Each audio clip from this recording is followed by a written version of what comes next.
once again to the Legion of Reason, coming to you from Alberta, Canada, and I'm joined by my co-hosts Christine and Shane. Say hello. Hello. Hello. Hello. How's it going? Yeah. Good. It's good. Oh, that was cool. My sound okay? Yeah, you're good. Okay, good. Yeah. Oh, okay. 8:30. There we go. Yeah. Well, On the dot.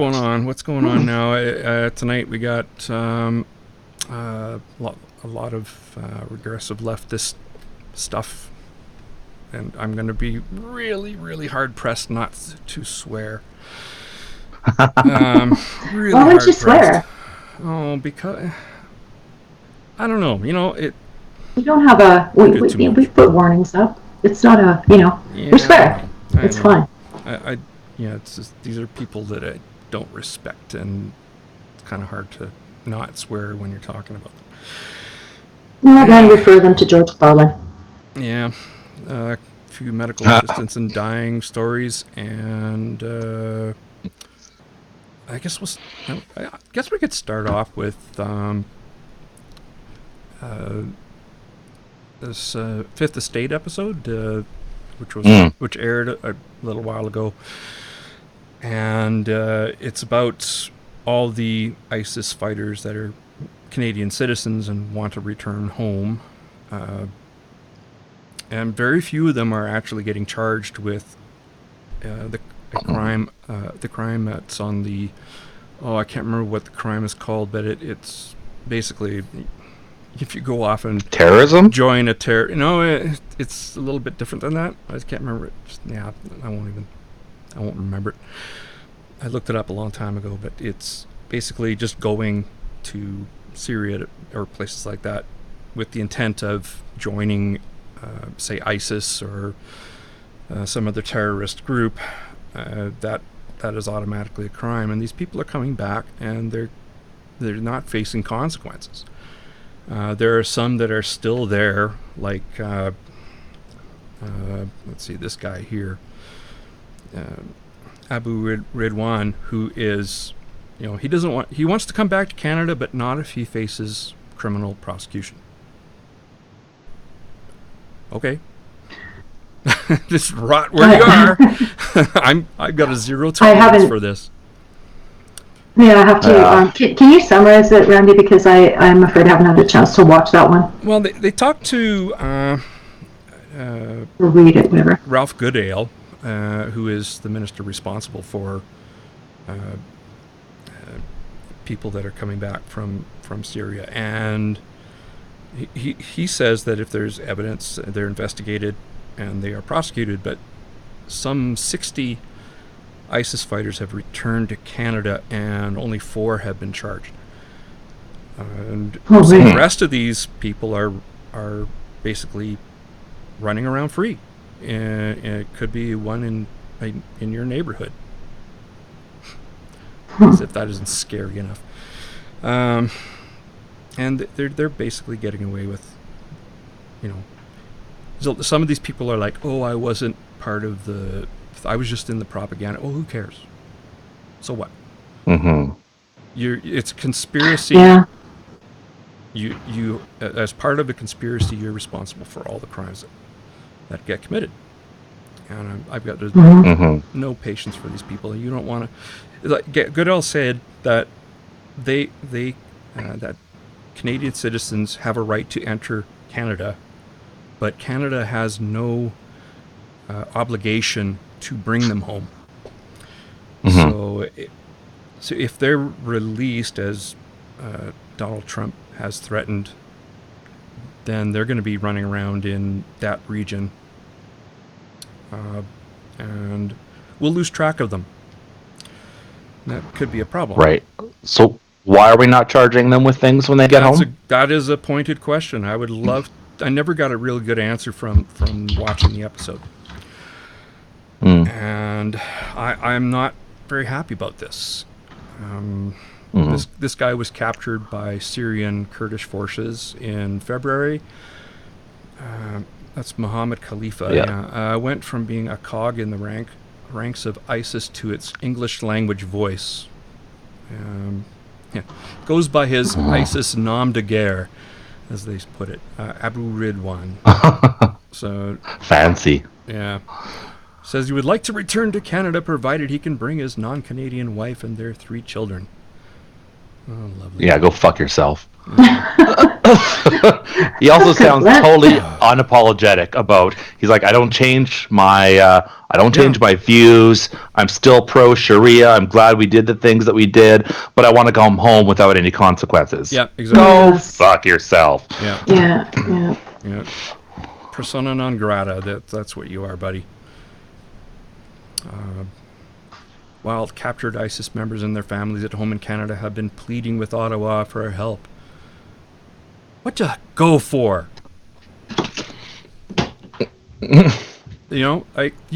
These people went. They made a conscious decision. They traveled to Turkey, generally speaking, and get smuggled across to Syria, and they expect us to help. No. Yeah. Just no. No. They're like Yeah, I agree with Ralph Goodale. We don't have an obligation to bring them home. I don't like the idea of them running around unfettered, where they can do harm. But hopefully they don't come back here. No. Yeah. So 6 years. 6 years ago he went in 2013, and I was happy coming to a place where we have an Islamic state and we could live in an Islamic state and implement the Sharia law. I was content with what I had and the life I was living. Until, of course, you got your ass kicked. Yeah. Then all of a sudden, oh, please help us. Yeah. Fuck off. Yeah, he's got some gall. Yeah, I'm just like, no, just if we could do it. I mean, there's a Canadian British.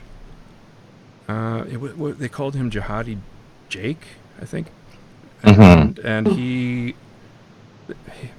had lost his citizenship to Britain, so Britain stuck us with him. That's great. Yeah.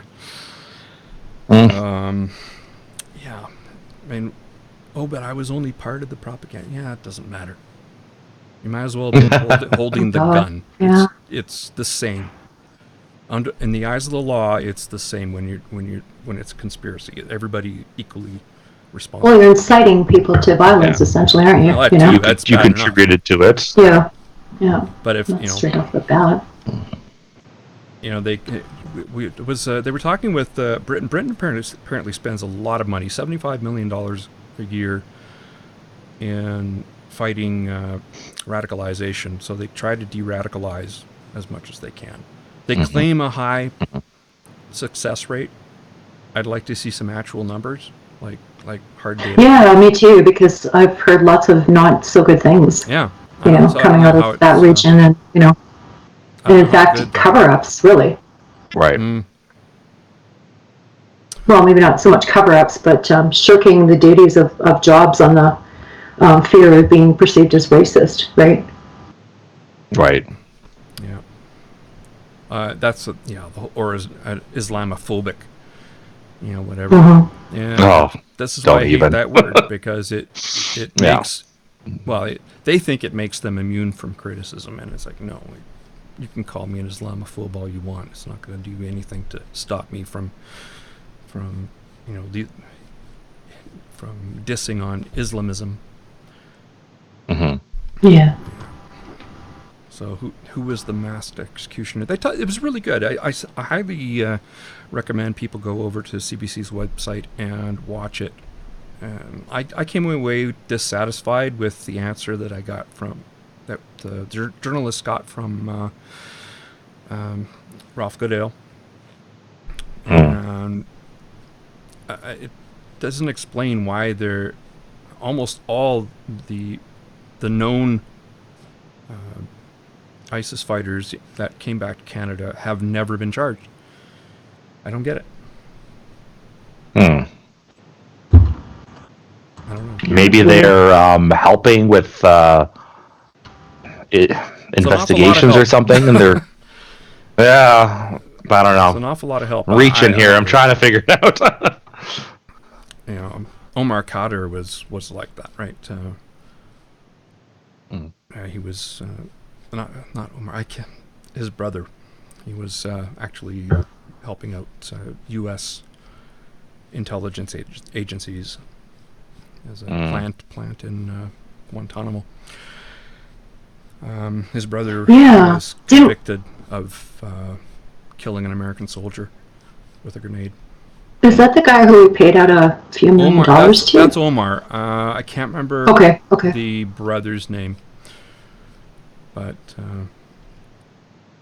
yeah, it's unfortunate we can't send in investigative teams to get the evidence for and as they're coming home, put the handcuffs on and march them in front of a judge. But we need to do more to prosecute these people. One guy was saying that what was it? So I can find it. Like that you shouldn't, the government shouldn't basically. What's the word I'm looking for? Persecute them by basically threatened a jihad here, if authorities ever intervened. And I'm like, yeah, this guy's in Mississauga, so be on the lookout. And I wish I could find the it was an interesting. Oh, damn, I can't find it. That's too bad. I think it was part of the I'm looking through thing. I'm looking through the comments, I'm sorry, on Facebook, because I threw a watch party, right? Yeah. And there's this person called Jamie Dodger who's telling us how boring we are, and I just went to the page in the website. He's got a website and purports to be a graphic designer. Jamie Dodger .ltd. I suggest everybody check it out because it's really quite an amusing page. Not safe for work. Yeah. Oh, okay. I'll take boring over that any day. Well, here, I'll send you the link no, here. I don't. Okay. I'm not interested. Okay. Well, I'll just put it in the. I'll put it in the comments. She's melting. It's just so amazing that people take the time out of their day to give us such. Well, yeah, if we're so boring, criticism. Like, fuck off. Yeah. Yeah. Adios. Here, I'm going to say fuck off. Jamie. All right. I hate this free content that I am under no obligation to listen to. Yeah. And I have to complain. Yeah. Yeah, they're maybe we're being offensive by being so boring. I bet that's a triggering. millennial. I bet that's a millennial. I doubt it. Looking at the web design that this person supposedly no, not a millennial. Okay. No way. Interesting. What kind of color scheme? Probably is there? I don't know. Oh, there's no scheme. It's just like a fucking atrocious atrocity to the eyes, shall we say, right? Random and, assortment of very, colors. very. Yeah. Yeah. I haven't even clicked on any links, but never first of all, I'm not sure what to say, and second of all, yeah, lots of underlines and let's see, different fonts. Different fonts. What different fonts? Oh yeah. Okay, we've got 1, 2, 3, 4. I haven't scrolled down. And everything's so like red, green, yellow. No, it's not even 80s because that's 80s like you don't know what the fuck you're doing 80s. Yeah, that's what that is. There's been well established elements, design principles. Like those conspiracy never ever theory at websites. Any point in time. Those conspiracy theory websites where they have all the different fonts and then they switch between normal text and all caps and dumb shit like that. Yeah. Or it looks like a ransom note from the 80s where they clip out letters. The first thing is like, welcome to JD Web Design, and it's like obnoxious red, italic, underlined text on a purple highlighted yellow background. Beautiful. I can just picture it. I'm there. Yeah. Anyway. I bet he's left, or she, whatever. Who cares? Yeah, so that's all I got to say in the Fifth Estate. I think people should definitely watch this. And how come you're so small there, Shane? Let's increase your size. I sound like a commercial for spam email. Guaranteed to increase your size. Oh, see, why did it? It's changing size on me. Like, I'm sorry. There, stop. How come you're pink? I have hue lights. Mood lights. A distinct color cast there. Yep. They're set to my Calgary Flames theme right now. Oh, it's 2-2. Huh. Anyway. Oh, would you look at that? Yeah, we look away and all of a sudden there's a bunch of scoring. Yeah, that's all I got to say on that. I don't want to talk about that anymore. You guys are watching hockey and I'm watching the comments. I'm not sure who's being watched. Eyes on the prize! All right, enough of that. Let's do a bumper. There we go. It's time for... Yeah, whoops. That should be on. Quack Tracts. There we go. Quack Tracts, yeah. David Stephan, fresh off of his victory in Lethbridge court. He was being tried a second time for failing to provide the necessaries of life for his son Ezekiel, 7 years ago. He's already back at it. Naturopathy is poised to disrupt healthcare status quo. Proponents of I think it already has, but not in the way they think. You know? Yeah, I suppose. Yeah, stop doing it. The journey is really just beginning. Naturopathy enthusiast David Stephan, who along with his wife Colette were acquitted. I have not heard anything about any appeal. An appeal? Yeah, I hope so. Anyway, yeah, its practitioners have a philosophical aversion to prescription drugs. Yeah, like they know what philosophy is. And embrace homeopathy, a practice experts dismiss as scientifically preposterous. It ain't just experts. And believe vitamin supplements can alter the course of incurable diseases. Oh, well. Wank, wank, wank, wank. You're nuts, people. You're nuts. That there's not a shred of evidence for it. There's a word here that I'd never heard of before. Allopathic? Allopathic is what they call, evidence-based medicine. Relating to or being a system of medicine that aims to combat disease by using remedies which produce effects that are different from or incompatible with the disease being treated. The idea that these are even remotely remedies. Science-based medicine, yeah. So, yeah, naturopathy has the potential to surpass allopathic care. In what? in dollars spent? Death tolls. In death tolls, yeah. Dollars spent, death toll, What's the harm? Go over to whatstheharm.com. Check it out. Yeah. There's a lot of harm that this does. It gets people off of medication that they actually do need to live, or keeps people from accessing actual medical care till it's too late, like Steve Jobs. Yeah. That's exactly who came to mind. Yeah. Yeah, he would probably still be alive today if he had just gone to an actual, real doctor. May I quote Timothy Caulfield here? Sure, go ahead. Yes.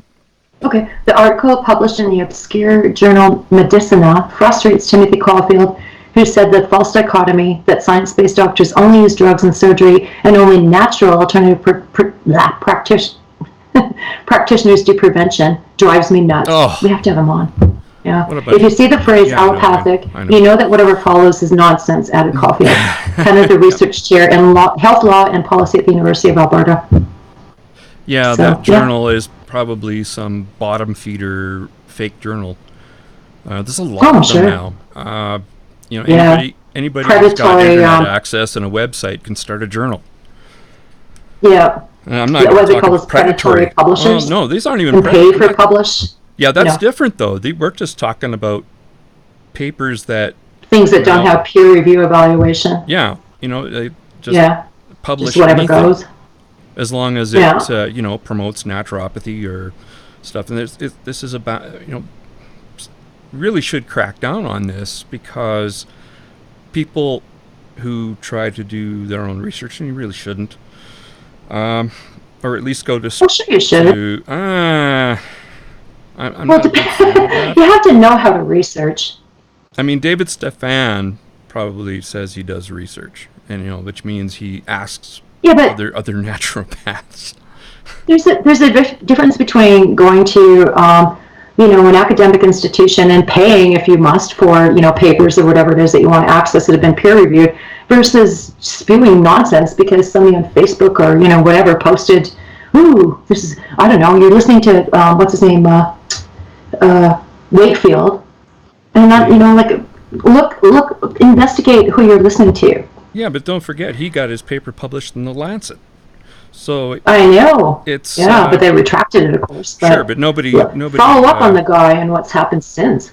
Nobody brings up the retraction because they just people who tout this stuff just concentrate on the paper, and they just ignore it's a conspiracy, right? So, that's why people like Timothy Caulfield and us have to call this stuff out. If it doesn't get, I do think people know that that paper was challenged, and that's why he had to flee to North America to push his bullshit here. But I think there's enough out there that people, if they're researching into his name, they ought to stumble upon that. At the very least, he's a sketchy guy.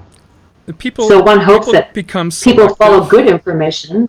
People become selective about what they accept, and they don't look at Brian Deere's takedown of him, which brought that to the fore.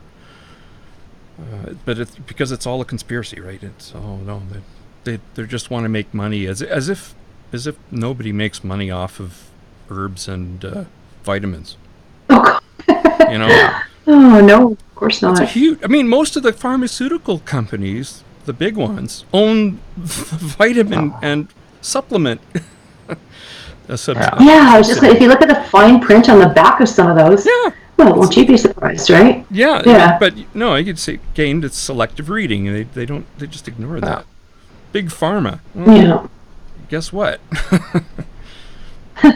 Big homeopathy. It costs $1 billion. Big quackery. Really, that's a good one, actually. Yeah. But it costs $1 billion or thereabouts to bring a drug to market, and it's a huge investment with high risk. Oh. So, of course, it's going to be a big company that has the capital to do that. The same isn't true, of course, for vitamins and naturopathy. It does not have to. This is what bugs the hell out of me. It doesn't have the same rigor in terms of showing efficacy versus risk. And why not? Why the hell not? Yeah. It's not like there's no risk to an herb. I mean, given it the right concentration, digitalis is a heart medicine. You eat a foxglove plant and you get a heart attack. Drink a freaking energy. Drink a bunch of energy drinks and people have had issues. Yeah, people. I'm not saying that that's natural, but and what is it? That one that St. John's wort that's used to treat depression. Yeah. That can be risky if you have to go under for surgery. What was that dietary supplement for losing weight? Garcinia Gamboja? No, it was another one. It was about 15 years ago, and people were dying from that one. There's so many. Oh, yeah, I know. Hydroxycut, CLA. It was Hydroxycut, but I can't remember what the active ingredient is. The formulation now is different. These things are not without risk. And, yeah. Why aren't we actually saying, okay, you claim that this drug works, you show using properly designed, blinded clinical trials, and then I'll shut up. Mm-hmm. You show it's got efficacy, I will shut up. I will shut this microphone off for good. A lot of people fall victim to the naturalistic fallacy. Just anything natural's got to be good because it's natural.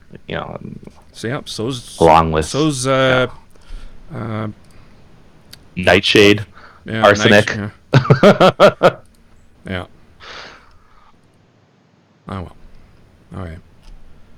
Yeah. So Stephan just won't stay out of the news. Well, come spring, we'll be able to go and do some investigative stuff. Bring my little hidden camera. We should take a road trip to Raymond. I'm vaccinated for whooping cough. Yeah. Me too. Yeah. Oh yes, you posted that thing and I shared it, and I made don't be a baby killer. Get yourself and your kids vaccinated, right? Unless we stop global warming. No, and then I added kind of, besides, you don't want diseased meat. If you're planning on serving baby for Thanksgiving, you want to have nice, plump, healthy babies that have been vaccinated. Yeah, that's right. Yeah. So there's been a big spike in cases of pertussis in southern Alberta. 11 cases of whooping cough have been reported in the county of Lethbridge and Raymond. And how just get vaccinated, for crying out loud. Get your kids vaccinated. Flu vaccine comes out later this month, by the way. And it's free. Okay.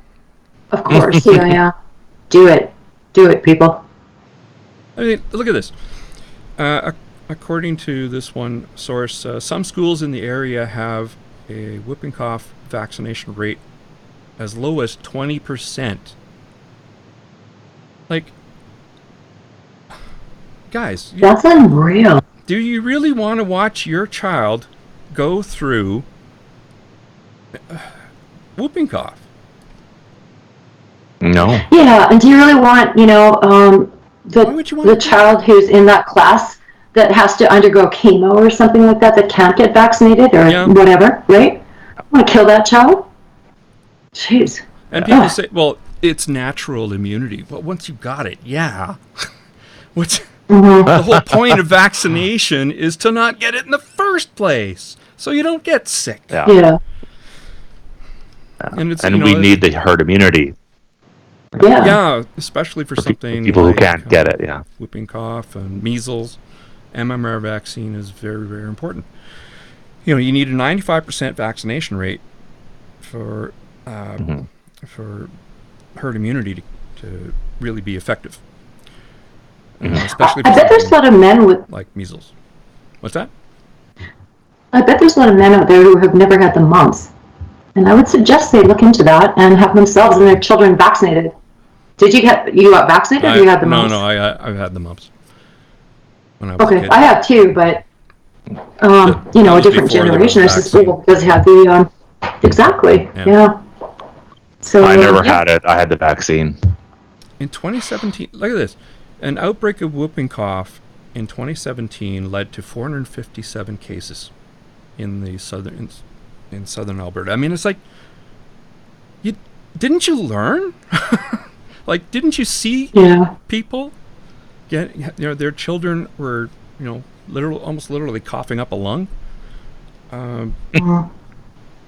Ribs are breaking. They cough so badly. Why would you? Seriously, your child is not gonna get autism. Autism isn't something that is vaccine produced. There's no evidence for that. The rates of autism in vaccinated children versus unvaccinated children are identical.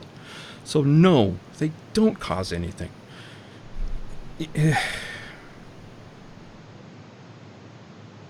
And they never use mercury. So stuff them. Well, they did use some form of it as a preservative, but not like it was such a tiny amount. It was thimerosal is not mercury.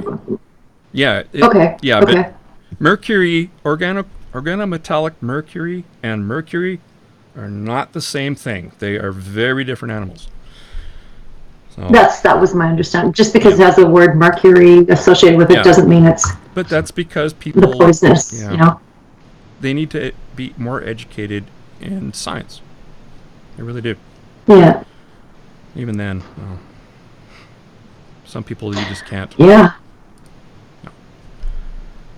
That's the whooping cough. What do we got now? Oh, do we want to go on to? Oh, there's naturopathy again. This going to medical assistance and dying. Advocates urge better safeguards after medically assisted death of BC man. There's a problem with this article. Come on, there we go. In that they make the assumption that we can't, you can't allow people who are suffering intractable depression, as if they don't suffer at all from obtaining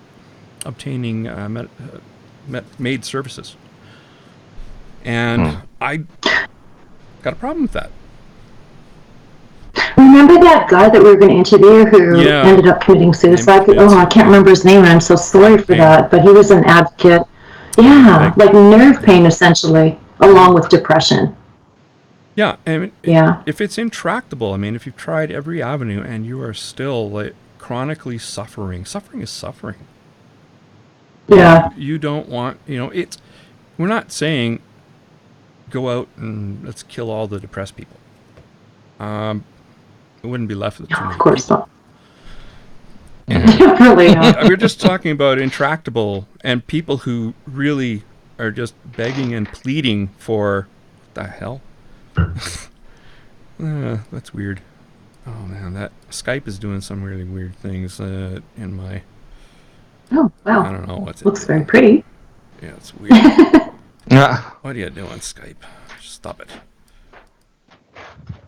And it's not like suffering only happens at the end of life, where it has a shelf life where only people over the age of 18 can suffer. Right. Well, yeah, I just if you can be in pain and suffer, but that doesn't mean you want to die. I've given birth. No. These are all tragedies. I stepped on a jellyfish. Yeah. These are all tragedies, but there's a worse tragedy. That's the problem. And it's about respecting people's wishes. And exactly. We don't even have advanced directives yet. And that's one of the things that came about in this federal election, because a Quebec judge struck down sections of the criminal code which deal with medical assistance in dying. And I have I not said this was going to get struck down?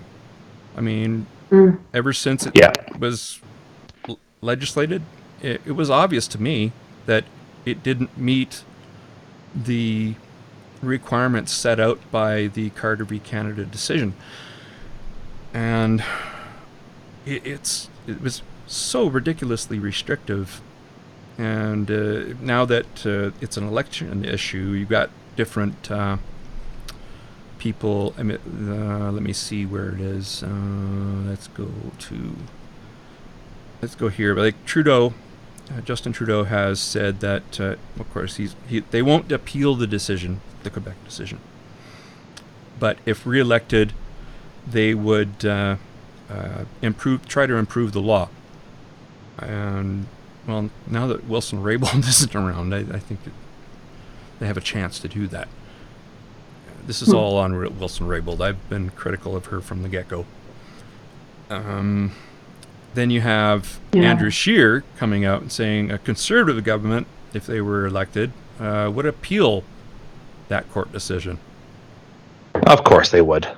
Yeah, and it's just in Scheer's words, get, quote, boundaries within which Parliament can legislate. What the hell does that mean?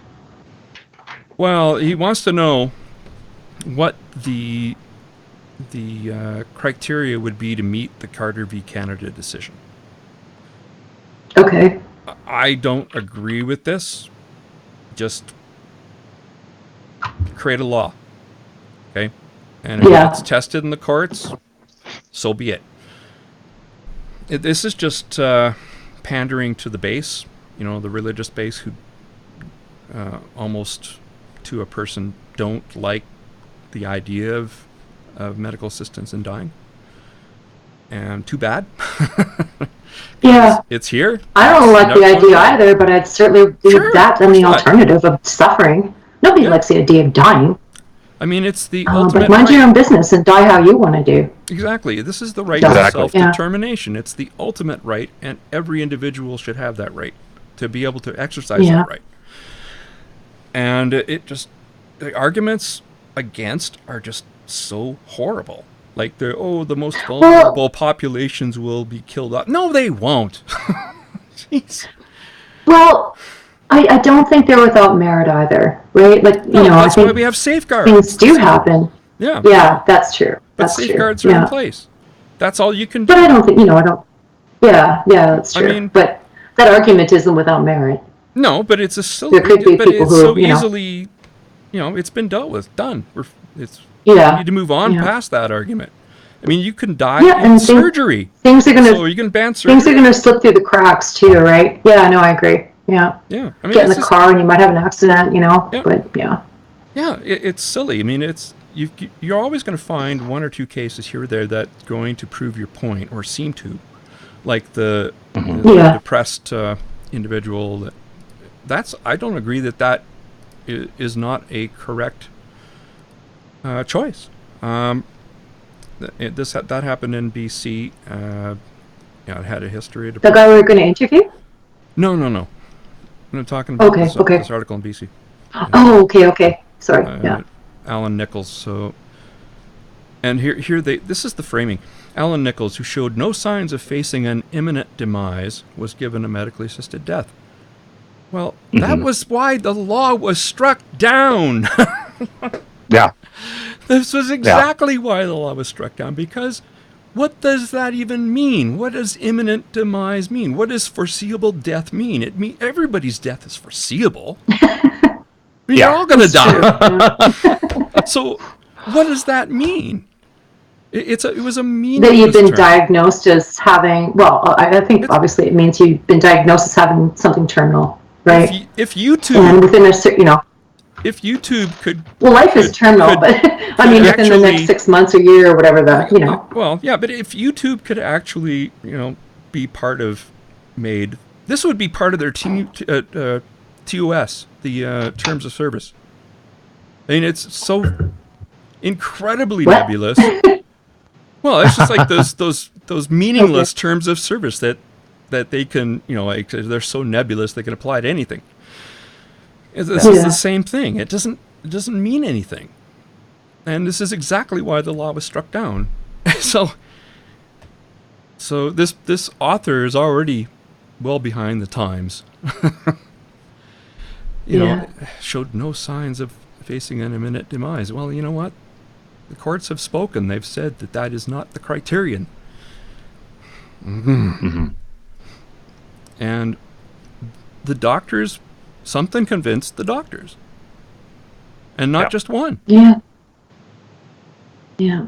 So why did they allow Alan to die? They didn't allow him to die. Why did they give him... I don't believe this. This is such... Why did they allow Alan to die? Why did they give him permission? Huh. What? Why did they give him permission? That's he gave his own permission. Allowing somebody to die, I mean, that's a very strange phrase. You know, because that suggests you're going to extraneous measurements to keep somebody alive, right? Yeah. I mean, that question could be framed the same way. This is just boggles my mind. You've got to involve the family? No! I think if one of my parents decided to do that without consulting me, I'd be upset. You'd be upset, but they would consult me, right? Their we're all right. We're on the same page, right? Exactly. Yeah. And so they have no fear to, you know. If they don't want to make it your business, even though you might be a son, daughter, husband, wife, that's their right. Yeah. That's very true. Yeah. Yeah. Okay. And I guess like among my family, we have an understanding, right? That we know about what each other wants for our plans for, you know, after we perish. So it's not a scary topic. It's just, you know, how do you honor the wishes of somebody you love, right? And I'm committed to honoring whatever my parents want to do, whether it's, you know, medically assisted suicide and I'm sure they feel the same way. Yeah. Those talks are important among families, really, you know? Yeah, absolutely. Living wills, but not that they're recognized or anything. Yeah. But let your friends and family know what you want in case somebody tries to fuck things up, right? I don't want a Christian funeral. Actually, there's a new, forensics lab, and I think it's somewhere around Montreal. That's where I want to go.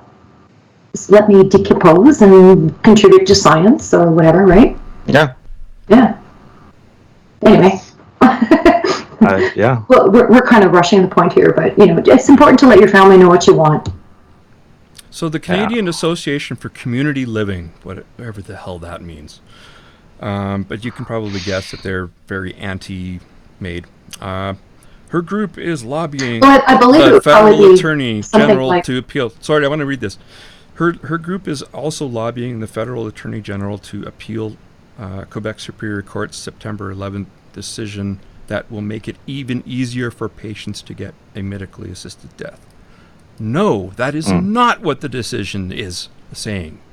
No. What they're saying is more people are qualified. It's not any easier. You still have to go through the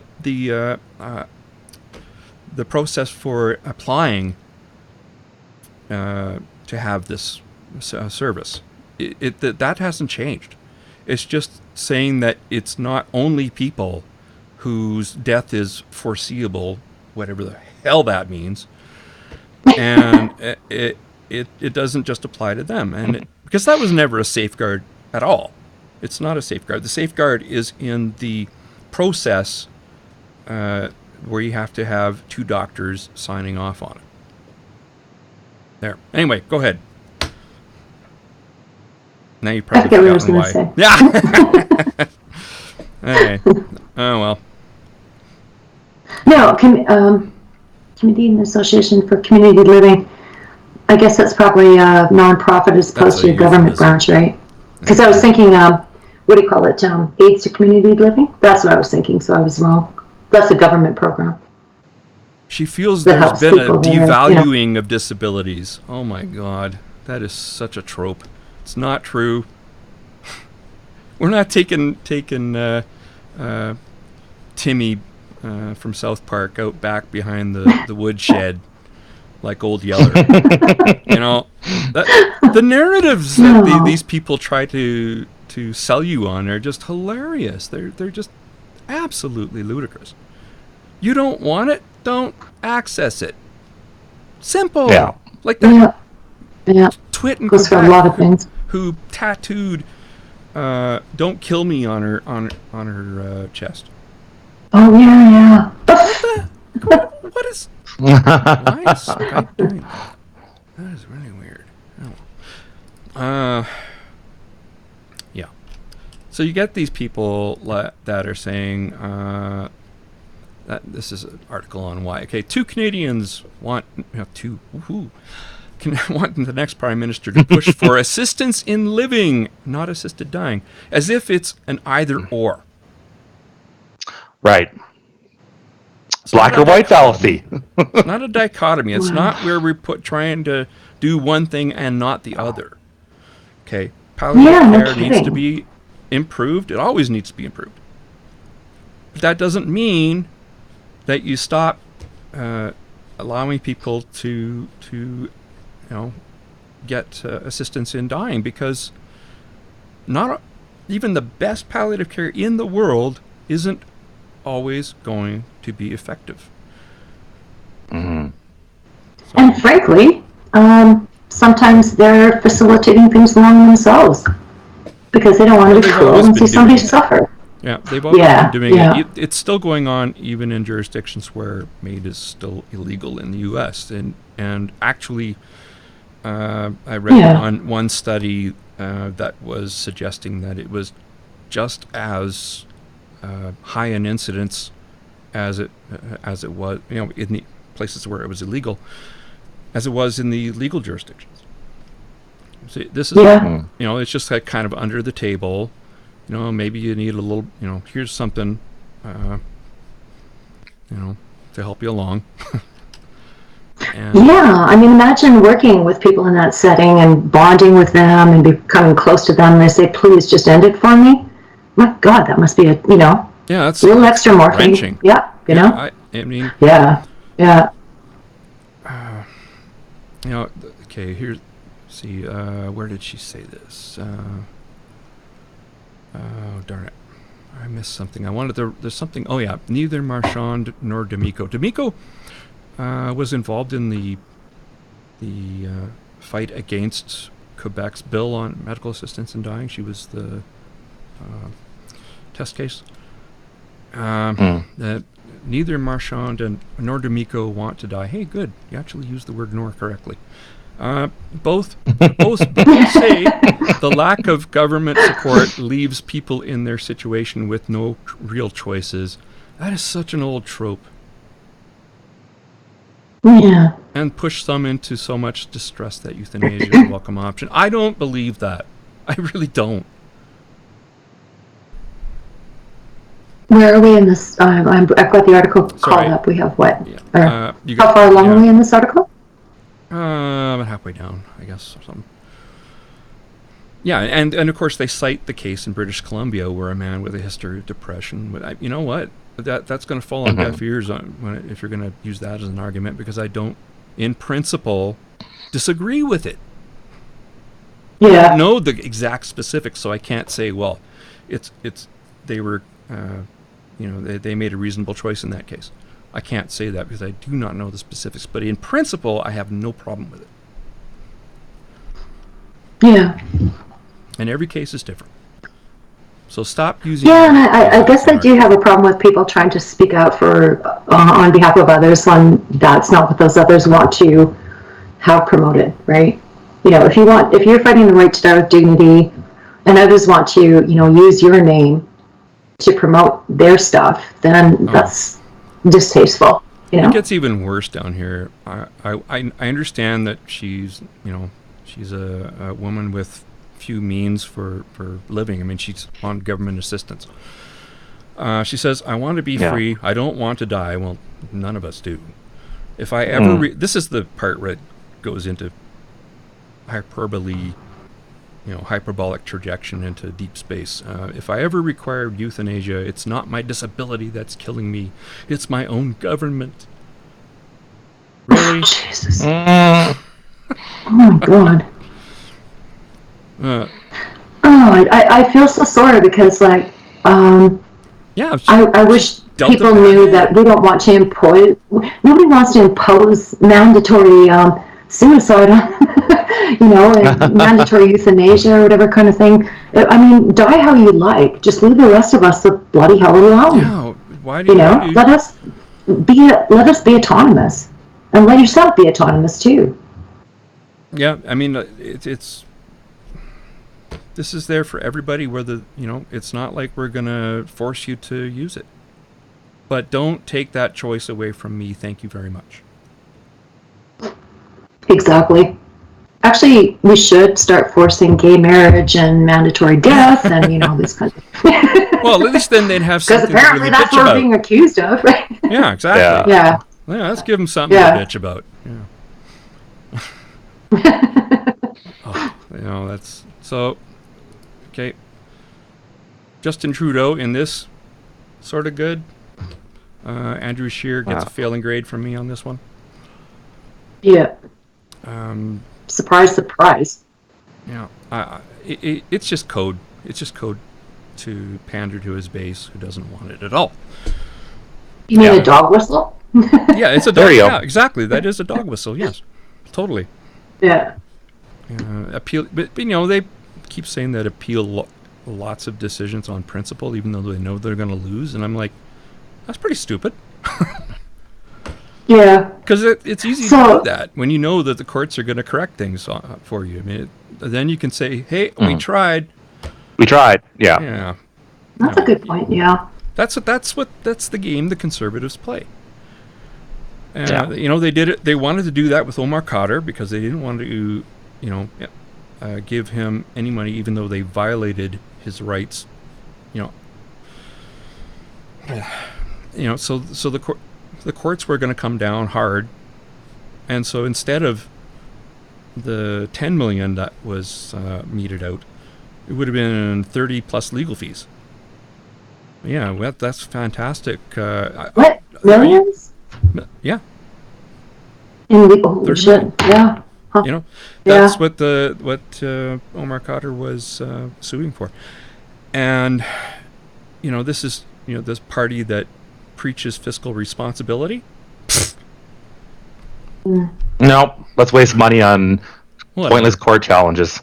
Knowing it's pointless. Anything to do with science. They know. Randy. Oh, it's the principle. What's that? Huh? Speak to the fact that they cut out science.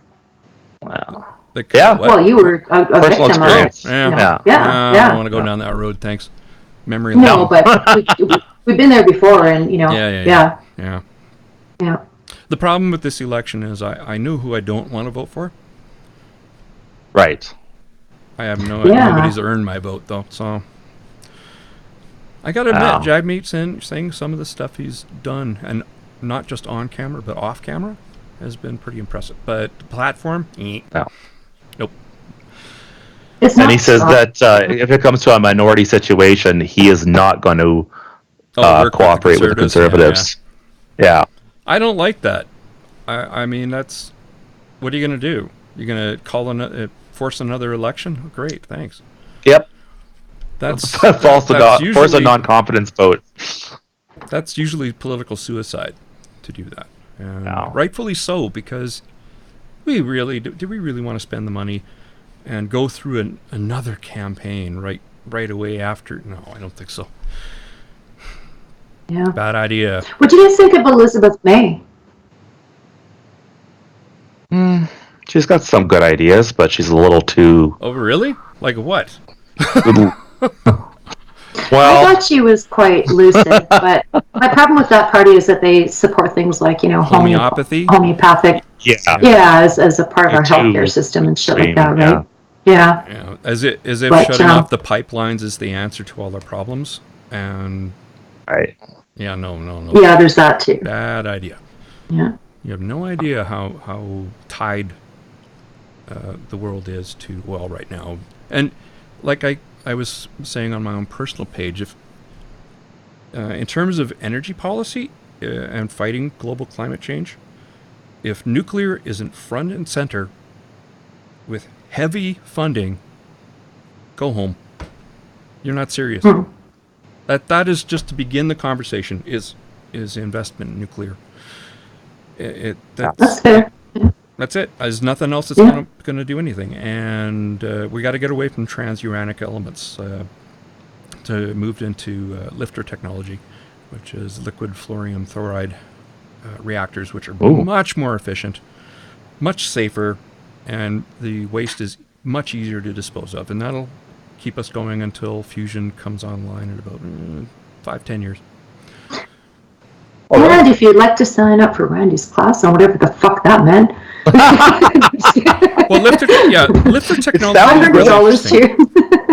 See, one of the big problems of the normal reactors is that you have these rods, fuel rods, which are low grade uranium-235. Or is it 238?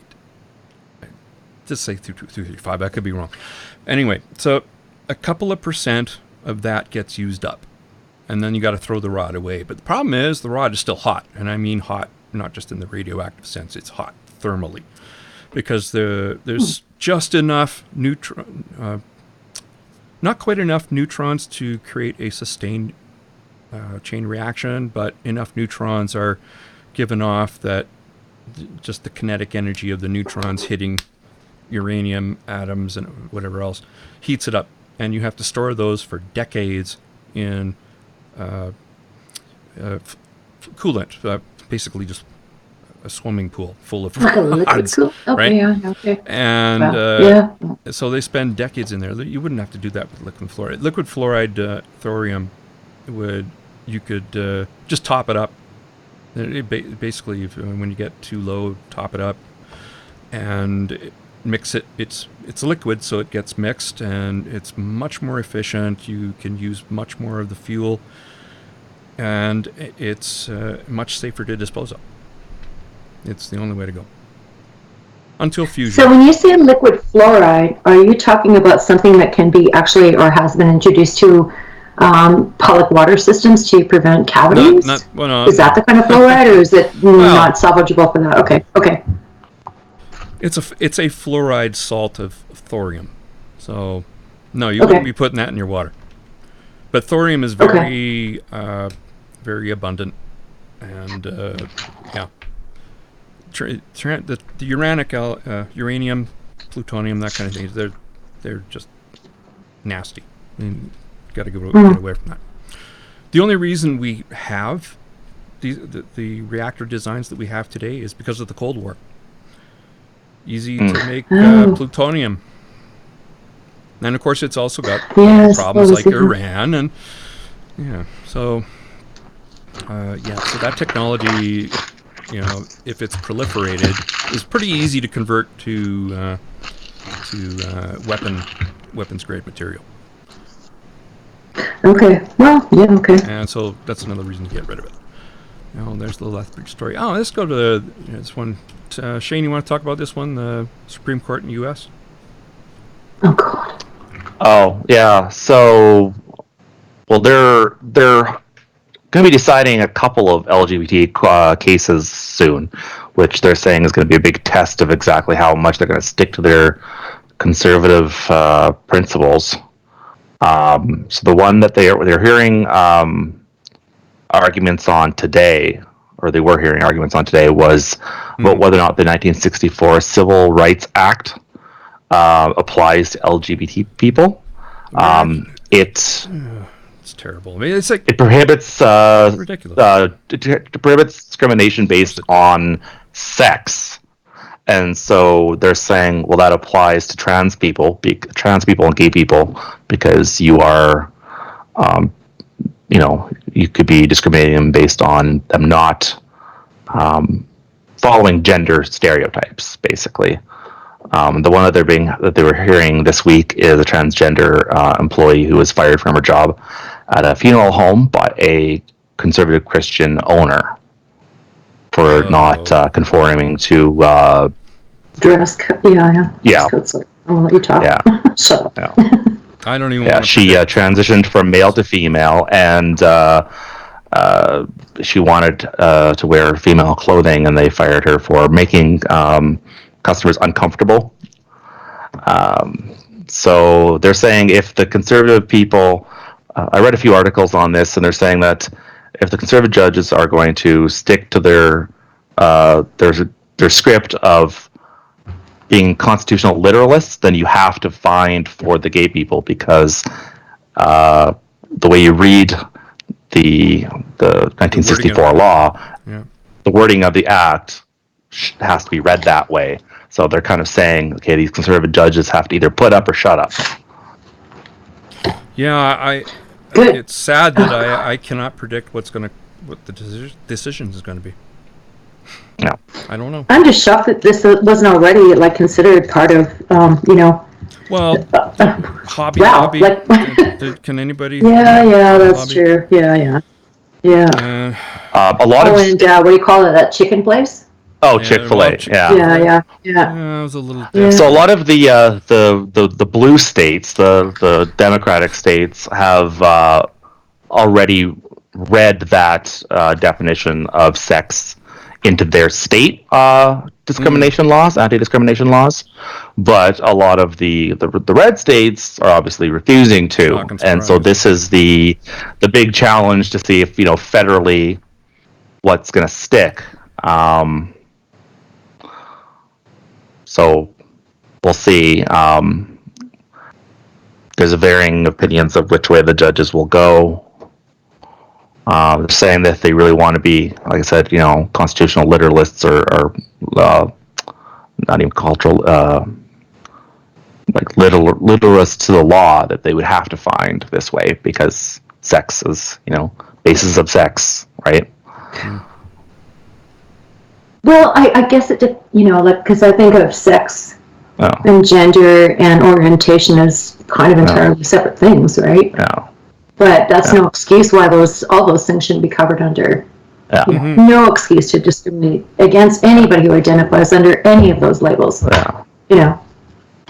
The reasoning that they're using, like in this case, is okay. So the trans woman who worked at the funeral home, she wants to wear a skirt. Well, they're saying if she was perceived to be a woman, she wouldn't be punished for wearing a skirt, right? But because she's being perceived as a man, she's being punished for wearing a skirt. So that's the discrimination on sex. Yeah, I agree. I don't agree necessarily, but I understand that argument. What do you mean? Well, I mean, no, I can distinguish between kind of defining. If you're defining being a woman because you're wearing a skirt, but that's exactly what a trans person wants to do. Yeah, well, most of them, they just want to fit in in the way that they feel comfortable. I'm just thinking of the woke and third wave feminism. Yeah. Oh, yeah, definitely the woke people will say, well, you shouldn't want to wear a skirt. We won't go down that hole, but... we got the woke coming up in a few moments here, because that's true. We don't want to go down that road, no. I'm just keeping my mouth shut on that. I can't. It's hard to believe this is something that's pretty much decided in Canada, is it not? Which I would think so. Yeah. It was a shocker for me, frankly, when this was brought up, Shane. Yeah.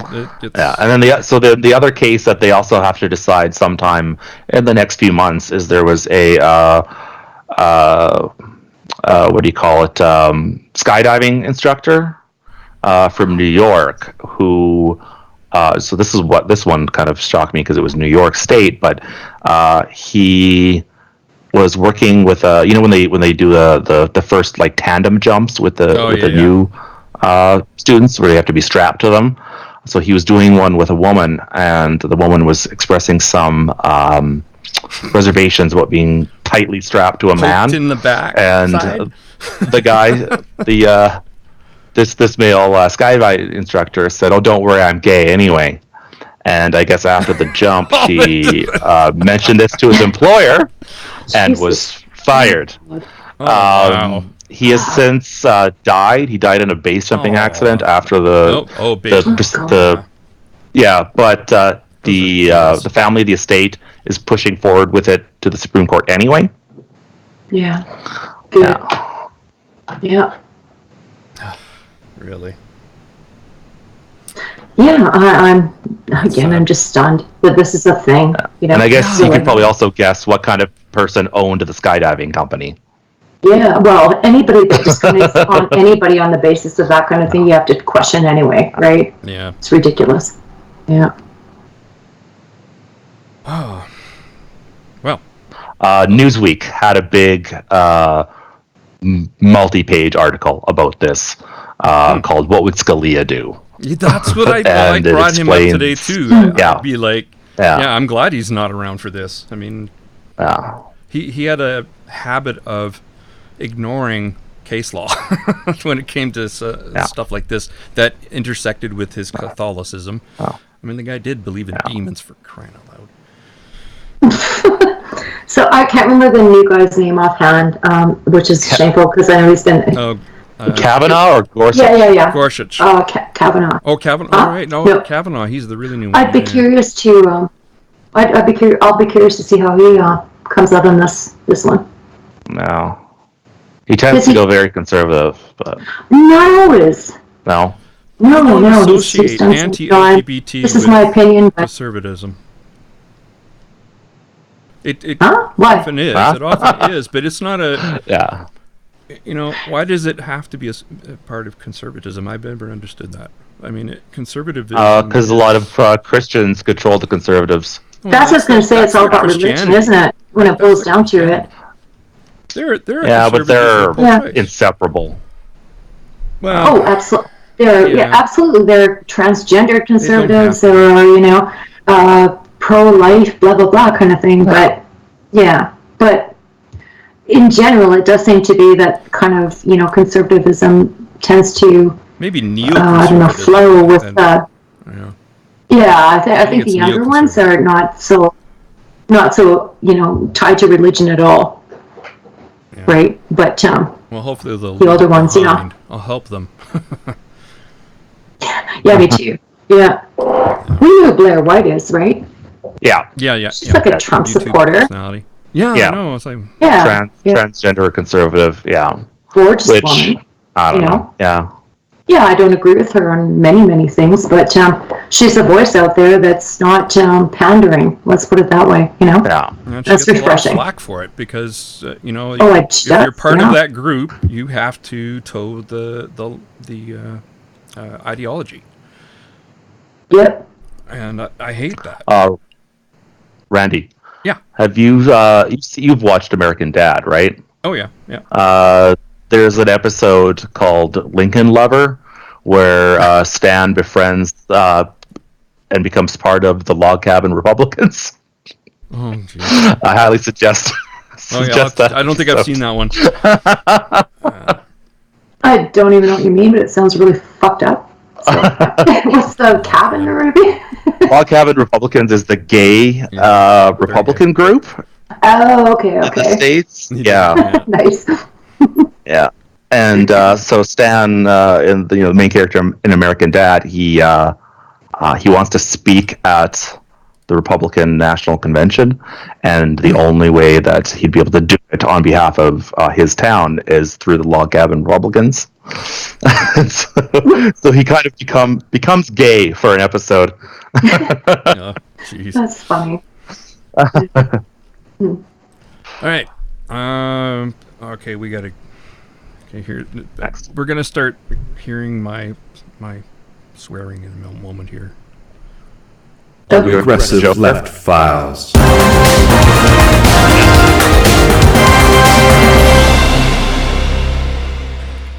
Yeah, the Regressive Left Files. Did you guys... Okay, I don't think you did, Christine, but Shane, did you see Joker? No. You didn't? I'm very much looking forward to it, though. Yeah, I'm gonna... You saw it, you loved it, right? I absolutely loved it. I wasn't attacked by any incels. No. But you are one. You really went with your wife, right? Misogynist shit. What do you call them? Shit. What shit? What are they called again? What you are? That I'm just totally teasing you about. Shitlord. Yeah, Progressive shitlord. Yes, that flexes me. Still is the hard-on that the media has for dissing the Joker. It's just whoa, you know, like well, one article, the one article that you sent said that the guy's like, oh, notwithstanding all the woke arguments, it was just boring anyway. Yeah. Well, what did you think of that one? Well, there's a lot to read through because there's so many opinions. Yeah, and they're all bad opinions. It's bizarre. Most of, This is the kind of, this is the hard-on that lasts more than 4 hours. Go see your doctor. Okay? Media. Right, media? Listen to commercials. It's just incredible. They've been trying to sink this movie. It's fabulous. Joaquin Phoenix is absolutely amazing in his portrayal of somebody descending into madness. And the reason, of course, is because he's a white male. Joker is a white male. Get over it. I mean, he's been white. It should have been a woman. Right? Should have been a trans woman. Oh, don't worry. I'm sure they'll gender swap. No, I'm not berating. I'm serious.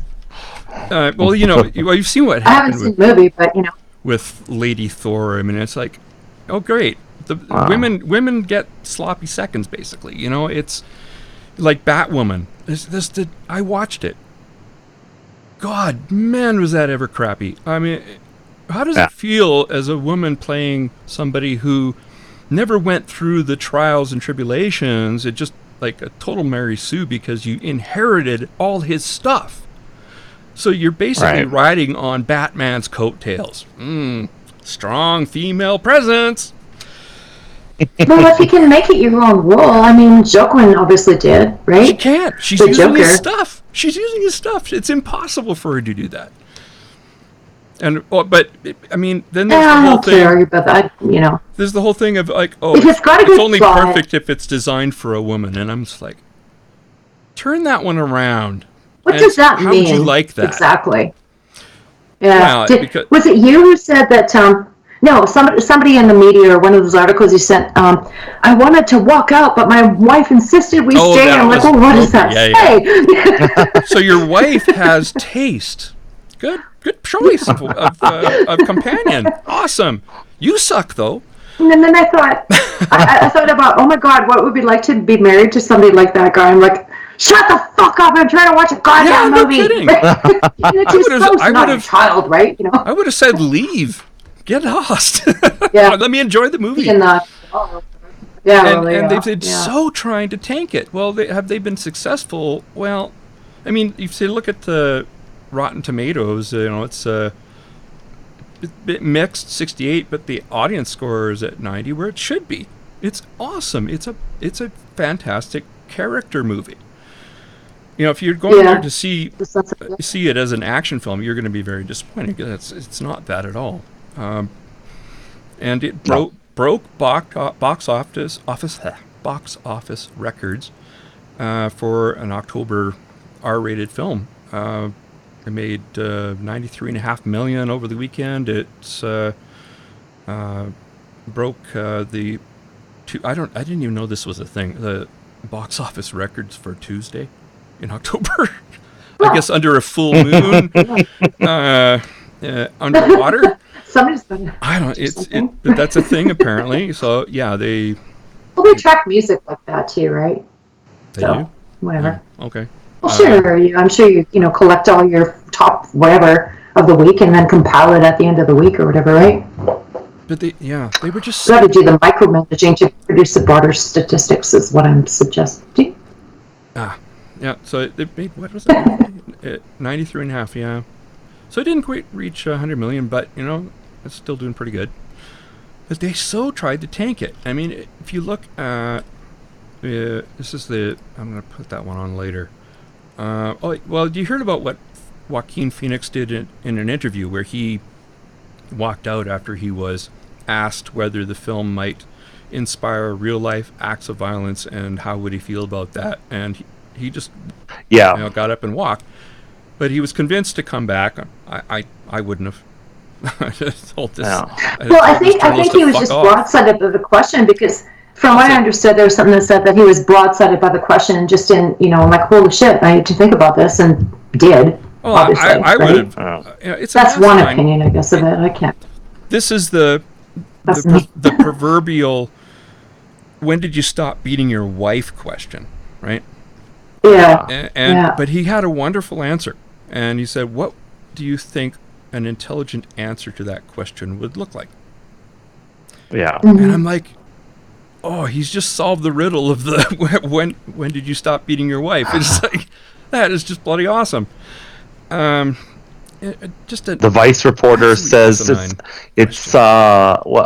it's difficult to imagine Phoenix had legitimately never mulled the question over. No, it's not.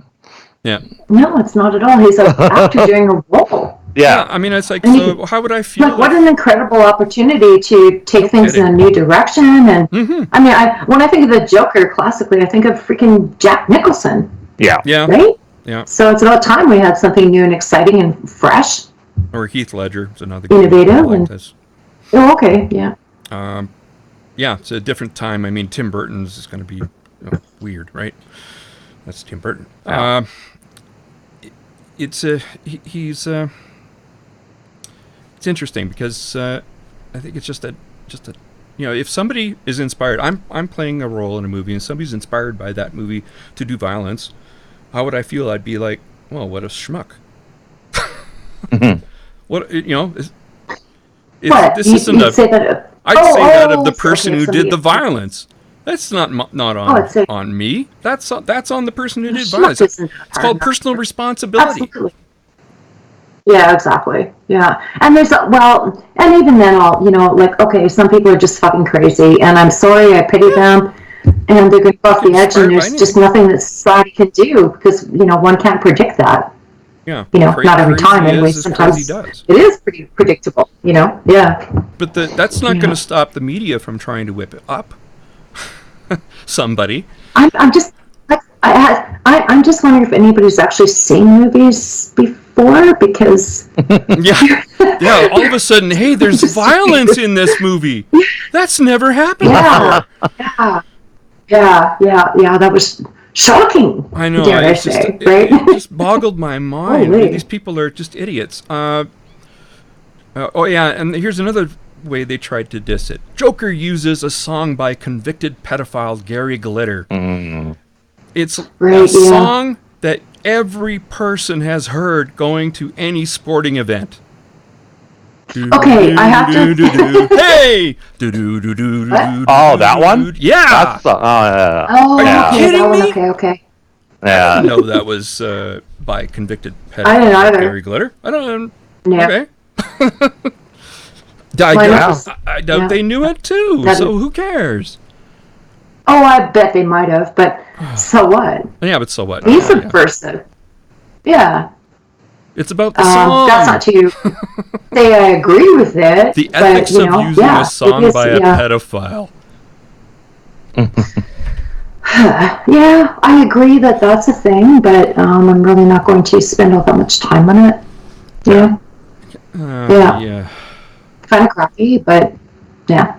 I'll just grant that the soundtrack was based on not full knowledge of every little fucking thing in this world. Like I said, quite right? possible. Yeah. I just, and they look. How far did they have to search, to, find something to diss? Oh, I gotta get rid of this. Oh, there we go. Let's see. Oh yeah, this one. Oh, CNN. Joker, a political parable of our times. This is, let me get down to, let's see. Whoops. Gotta find the words. I wonder if it's the same ones that you and Shoot.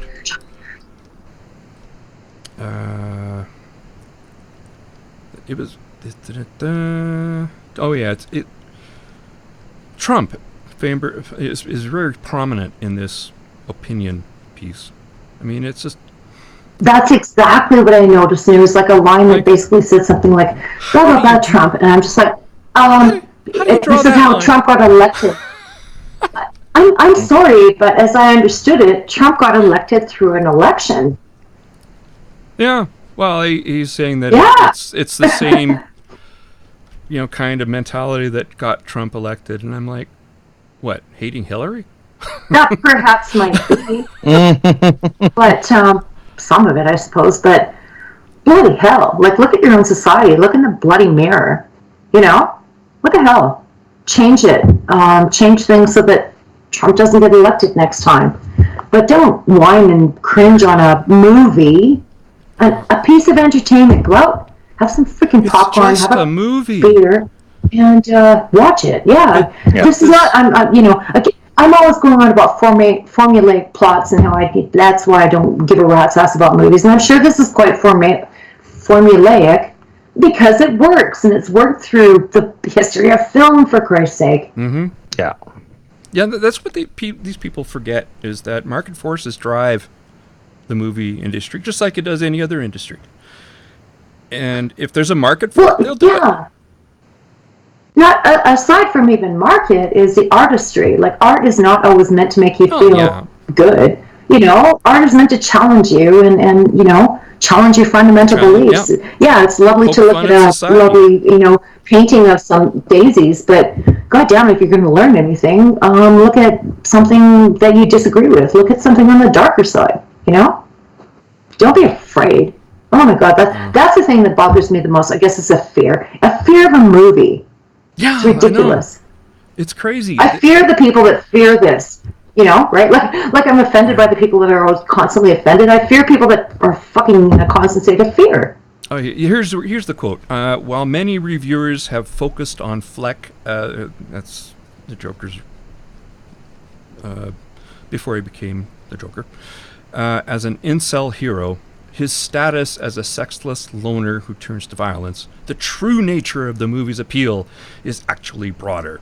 It's an insidious validation of the white male resentment that helped bring President Donald Trump to power. Okay, this is full on. Okay, I'm not going to be popular when I say this, but I need a Sarkeesian level analysis. You just take one lens and look at a phenomenon through that, and you can make up all kinds of shit and take away all nuance from other, perspectives, right? Yeah. I'll just say this. I don't think much of your opinion, Mr. Gang.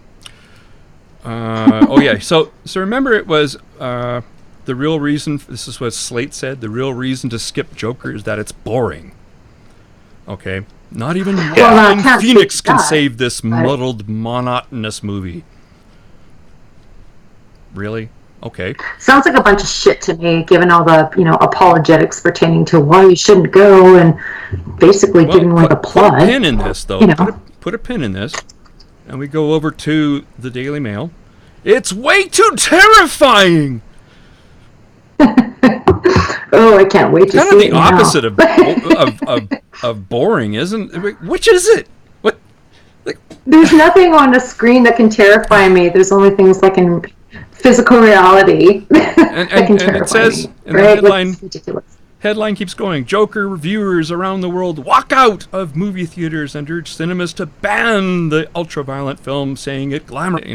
No, sorry, everybody stayed to the end, and we love it. But it's just like boring, terrifying. What? Well, how does that work? Yeah, so is like the Texas Chainsaw Massacre is terrifying too, but I didn't walk out in it because I knew it was like, what a fucking screaming in this fiction. Like, what do you want? Saw? What the hell's wrong with people? Yeah. Well, Jesus. But I mean, it's some of the complain about that movie.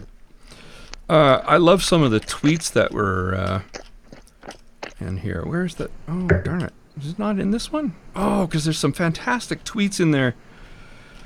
Darn it, because there's one that I just love that I'm not sure. Oh, here it is. I'm not sure if this is a troll.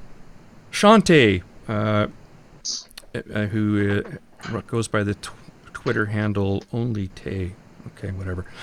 I walked out of this movie, Joker, ban this movie. Now here's the punchline. It's a psychological approach on the mind. Okay. Let that one sink in for a moment. One of my favorite genres of movies, even though I'm like totally unpop-cultured, is psychological thrillers. What the fuck? Sounds exactly something I'd really enjoy seeing. And I will. And then there's the one by Mark Atkinson. Would have walked out of the Joker. How does this get bolded? Because I bet you that's put in by the Daily Mail. You don't get to bold anything in Twitter. Would have walked out of the Joker after an hour if the missus would have let me. That's fucking awesome. That's the one I thought was fucking awesome. Who wears the pants in your family? Watch a bloody movie. You're not 3 years old. Well, that too, and plus it was probably a good movie. Wow, that's how woke he is. You won't do anything unless the missus tells him. White dude next to me walked out of Joker in the last few minutes of the movie. Yeah, so maybe I have to go to the bathroom. How do you know? How do you know? I've never walked out of a movie, but with Joker I came very close. Oh, threats. Ooh. No, people weren't walking out of this movie because it was very well received by people who actually saw it. Yeah. You know, I loved it. It's I don't want to say anything more than that because it's okay. The whole orange and teal thing is a little overdone.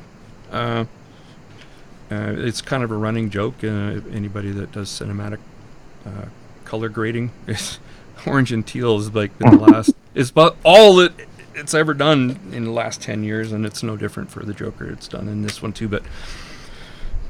Damn it! I agree. I like orange and teal, but it's just too much. That was my only real complaint. But it was a technical thing. There's another one I wanted to read. Was the New York Times? Where is this one? Where are you? Oh, did I miss this one? I gotta find it. Oh, here it is. The real threat of Joker is hiding in plain sight. Okay. I don't think you posted this for us to read. People dressed like clowns usually are hiding in plain sight. I haven't seen the movie. I don't. I know exactly. I don't know 3 facts about this whole conversation, and I can figure that one out already. I'm being attacked by a cat. Oh, I see. Oh, the kitty. Oh, don't fall, kitty. Yeah. This is okay. This does contain spoilers, but there's did you see the title, the subtitle in there? What the film wants to say about mental illness or class divisions in society is not as interesting as what it accidentally says about whiteness. Oh no! Whiteness. Uh-oh. This is where the swearing begins. Okay. All right. Okay. Listen, you shit poster. Not everything is about race. Okay? This is what I call race paranoia. Okay, where you're so fixated on somebody being white or whatever that you can't see past it because you're scared of it. That's race paranoia. Okay? I've invented a new term. I think it should be part of, the DSM-5 as a mental. Well, was there not a study recently put out that I guess it's like white middle class people in the U.S. are the ones who are most likely to hate their own in-group, so to speak, if you define it that way on race, but. He says, still, what struck me most is what the film wants to say about mental illness or class divisions in American society. It is not as interesting as what it accidentally says about whiteness. For it is essentially a depiction of what happens when white supremacy is left unchecked. Okay. That sounds like a bit of a stretch. It shows the delusions that many white men have about their place in society and the brutality that can result when that place is denied. The fact that the Joker is a white man is central to the film's plot. No, it isn't. A black man in Gotham City in 1981 suffering from the same mysterious mental illness as Fleck would be homeless and invisible. He wouldn't be turned into a public figure who could incite an entire city to rise up against the wealthy. Black men dealing with Fleck's condition are often cast aside by society, ending up on the streets or in jail, as studies have shown. Well, so are white people. Jeez. Like, there's no homeless white people with mental illnesses. I got news for you. They're actually the major demographic. There was also because the love interest and this was amazing. Where he's his social standing. Okay, I'm gonna see if I can find that one. Is it standing? No, it's not. This might not be in there. There's one. I thought it was this one, but it's because he has a higher social standing than his love interest, who's living in the same building as him. Oh, that's right. He's white. She's black. I got it. It's the Oppression Olympics. She's actually in the same frickin' floor. She's level with him, but because she's black, he sees her as lower on the, or higher on the oppression totem pole, right? She's a single mother too. She's a single mother too. Yeah. So, from what I understand, right? But okay. Yeah. But he also says that about his therapist, as if, wait, he's higher in social standing than his therapist, who is a black woman, because she's a black woman. Oh, just let's stop it. Just stop with this.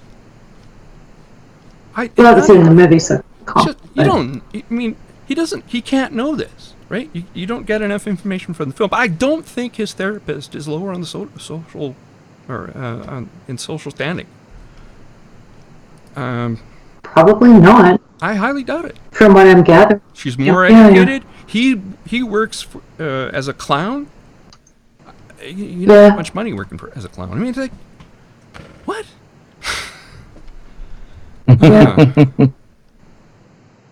But this makes me happy. 90% Rotten Tomatoes. Anybody? Yeah, you guys haven't seen it. I can't believe you haven't seen it yet. Why haven't you seen this movie yet? I've been flying. I'm going to go again. Just to piss off the SJWs. I want to keep those ratings up, because it is actually an Oscar-worthy movie role. I don't know about the movie, but Joaquin Phoenix in it. Oh yeah, I mean absolutely. It's male members of producers branch. I saw it in Venice. The trailer had just dropped, and there was nothing written about the film yet. I found the craft to be stunning on every level. Beautiful photography, design, costumes. Okay, it doesn't mention the orange and teal, but oh well. All of Todd Phillips' films are impeccably made, but I deeply despise the movie. Oh, God. It made me feel really uncomfortable. Jeez. Yeah. Oh, good. That's what good art does. Kind of the point. Jesus Christ. It's supposed to make you uncomfortable. The Joker. Well, some aspects of it, absolutely. People want to see things. Yeah. People want to see things in black and white. I mean, especially with today's woke culture. It's, you must be told that this guy is evil. Real life is more complicated. Yeah. You can understand. And what did he say? Joaquin? Is that Joaquin Phoenix? Joaquin, thank you. I was there reading, oh shit. Anyway, Joaquin had said something like, oh crap, I lost my train of thought now. He trusts that people can figure out reality on their own. Was that him, or was it the producer, maybe? Who's that? Sorry. I've lost you guys. Yeah. Can you hear me? Yes. Oh, okay. Did you hear me? No, I'm as I was reading something. Sorry, wasn't listening. Oh, I'm sorry. Okay. Well, I was just saying, Joaquin himself said something like, he he believes that people can figure out what's right and what's wrong, right? Yeah. And the woke will not. No, sorry. The woke have to tell you what you should laugh at. The woke have to tell you how you should feel about things. The woke have to tell you what you should find funny. You know? Yeah, it's crazy.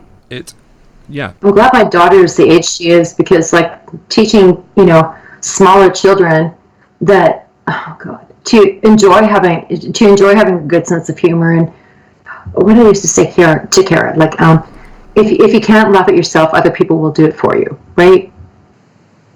Lighten up, people. Have a sense of humor. I love this one person who said, on the negative side, all the violence. What part of Joker do you not get? Like, seriously, what part of Joker do you not understand? Joker is a bad guy. He kills people. But it is cartoon violence. No, I don't agree with that. I thought it was portrayed realistically. And that's why it was so jarring. It's not like any of the other portrayals of the Joker in film. It's very different. The whole thing has a sense of reality about it, which is kind of ironic because it deals with flex delusions. But it has this the way it was shot. It's not shot like, Tim Burton's Batman was shot all on set, right? And it was very cartoonish. Things were like that church was impossibly tall and stuff like that. And it was very Tim Burton-y. The ones with Heath Ledger, it was a little more realistic. This one maybe it's a little bit more, and just the way it was shot. The cinematography was really good, all done on location. Wait a minute. Nor will the elimination of guns solve our problems. Wait, Joker's. Oh wow! It's a fucking movie. I was going to say, holy shit! We brought that to bear on the conversation, and wow. Okay. I think this film is. I do have to see this. We have problems in our society. I don't think this film is going to exacerbate those problems. Well, wow. There's a bit of wisdom. Nor will the elimination of guns solve our problems. Oh, Jesus. We have to work on our society in general. Are we still talking about a movie? Oh my God. Are we trying to solve world hunger? What the hell, guys? Jeez. Whoops. Oh, I mean, this just everything has to have a political angle, Yeah. I just stop it. I was. Yeah, and if I was more versed in movies, I'm sure I could come up with, oh my God, so many counterpoints to this nonsense that all of a sudden this particular movie is all of a scary. sudden I notice violence. Holy! Movies have violence. It's weird. Yeah. There's not even that and much. And including ones that are based on true premises. And from what I understand, the producer was precisely trying to tie things into a realistic, scenario to address the issues of mental illness and alienation. Joaquin Phoenix did a huge amount of research on the mental illness that he was portraying. It's inappropriate laughter, right? You laugh when you're nervous. Oh God, yeah. And yeah. It's very strange. And so he had this card that he carried around with him that said, I have this condition. I'm not laughing at, not really laughing. It's kind of interesting. Some of the background where the Joker historically came from. There's a movie called The Man Who Laughs. It's about somebody with a permanent smile, and he even though he was a tortured individual, he could not stop smiling, and it wasn't a real smile. It was just a physical affliction. Then there's in this movie for sure there's obvious allusions to Marcel Marceau, the famous, if there's such a thing, mime. The infamous mime. Let's call him the infamous mime. There's a a miming thing he does where he's putting on different masks, and one there's with the smiley face that he can't get off. And of course, he's just trying desperately to get the smiley mask off and can't do it. And it's interesting. They say it's brilliant. I'm like, well, it's mime. I'm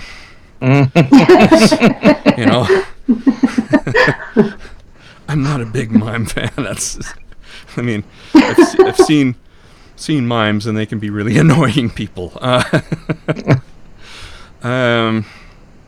then again, look at Teller from Penn and Teller. Yeah. He's essentially a mime. So some people do it really well. Yeah. I like that on the Big Bang Theory, they gave him lines. So he actually could talk. I haven't seen that episode, but I have heard him talk. He's in a few episodes. He plays... what's her name's father? Can't remember. Oh, the blonde? No, not the blonde. No, her father was played by Keith Carradine. Was that? Penny, not Penny. No, not Penny. What's her name? Used to play Blossom. Oh, I know who you're talking about. Biolic. Yeah. No. Oh, yeah. Okay. I thought you were talking about the one that was with the guy from India, I guess. No. Okay. Yeah. What? Okay. Well, because she's much blonder than the one from Blossom. Did I ever say the word blonde? I did not. Sean, did he? I thought he had. Okay, never mind. No. Okay. Anyway. Okay. I don't know. I don't want to go into the. I'd love to have gone into the Blizzard thing, but I don't know. I'm gonna go to bed. Yeah. Save the Blizzard thing. Well, I'm sure that story it'll will still continue. it'll still be raging. Short version is don't buy Blizzard's products. They really did something really scuzzy, and boy, are they feeling the full force of boycott. It's let's talk about it because can we end on it? Or? Oh, we can if I do it quickly. So okay, Blizzard in Asia they had an esports thing in something called Hearthstone. I don't know the game, but it's a Blizzard game, and the guy who won, he made a statement about supporting freedom in Hong Kong. Of course, this is in China, and what happened to this guy was that Blizzard, they banned him from the game for 1 year, took away all his prize money that he'd earned to that point. Wow. And so they really, and not only that, but fired the commentators. Now, while this guy this player was being interviewed, and he said this, in true Asian fashion, the commentators hid. They went under the desk, literally. And can you blame them? Well, they're really cracking down on this whole pro-dog. Yeah. This is China. Don't forget, this is a regime who routinely harvests organs from Falun Gong and Uyghur Muslim detainees. Reportedly, I would say. I don't think it's reported. Because we don't want to make a definitive statement. It's pretty. I think it's pretty sketchy to be sure. I wouldn't put it past them. This is if you do business in China and you say something like, "Oh, compare the president to Winnie the Pooh," you're finished. Yeah. You're done in China. You're not going to do any business. And so this is why Blizzard took that action. And there's a Chinese benefactor who's in Blizzard for 40%. So now that news got out, and boy, was the gaming community pissed. Okay, Yeah. we don't want politics in our games. Okay, so people are saying, well, you keep saying you don't want politics in your games, but you're, dealing in politics here. No. We still want politics out of the games. We don't want politics dictating what you can say. We don't want any of this. And well, I'm not a gamer, but I would say, like, okay, sometimes politics is fine in a game, and like historical games are super awesome. And oh no, I guess yeah, okay, yeah. And they're very touchy about Hong Kong right now. As if they're a little bit never touchy about Hong Kong, but right now especially. And so the gaming community just went berserk and took Blizzard by surprise. And even employees, the lower, this is all the higher ups, right, making these decisions. There's on the Irvine, California campus, they have a statue of a World of Warcraft character, and there's a bunch of, on the points of a compass, there's these sayings. One of them was "Think globally," and the other, it was, ironically, "All voices matter." And somebody went out and covered those, and in protest. So one of the employees, and there was a further protest where they were meeting outside, and they walked out and carrying umbrellas, which of course is the what's going on in the whole umbrella thing in Hong Kong. And coincidentally, South Park had the latest episode of South Park. It's called Banned in China. Banned with B-A-N-D, not banned as in banning someone. And which did get them banned in China. Very mysteriously. How did that happen? They actually had a not-pology. They made a not-pology, which was really funny. I should see if I can. I don't know if it's in this article or. It was absolutely hilarious. Anyway, it was just a total not-pology, in South Park style. Like basically, go China. But anyway, it was really, really sarcastic. So, but it was just the whole timing of the thing was just bizarre because it was poking fun at companies like Disney and the NBA and their involvement. Anybody speaking out against China, and the NBA came down pretty hard on that. Disney, of course, waters down its movies, which and gaming companies water down their games. I wouldn't care if they would ship to China a watered down version of the game. Just don't do it to ours. I don't game anymore. A lot. It's just the business of the industry. The gaming industry has just turned into. It's so predatory. Like you buy a game, and you used to buy a game, you wouldn't have to buy anything else. You just play the game from front to back, no problem. But nowadays, you have these microtransactions that while they don't, you don't have to buy things to win. And so it's not quite pay to win, but it might make it things less of a grind, and so it makes the game more enjoyable.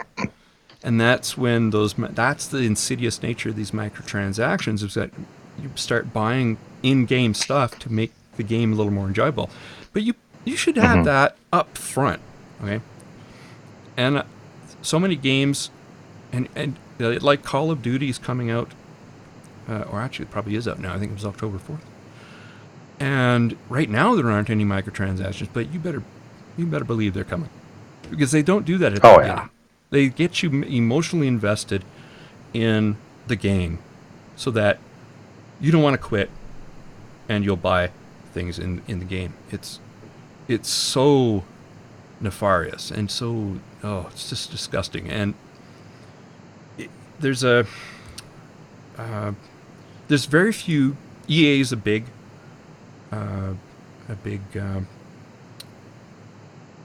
perpetrator of this. They do a lot, and they ship out games that are not ready to play. They're broken. And then there was the whole Battlefield 5 thing with women on the front line in World War II. You know why? This is what the guy said. One of the EA people said, "I don't want to have to tell my daughter that she's not represented in the game."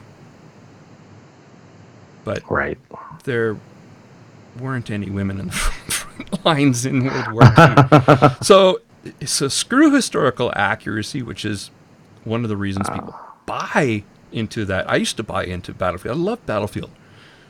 But, somebody who's I kid you not, has a mechanical arm, a woman with a mechanical arm wielding a cricket bat, isn't something you're likely to see in the trenches in World War II.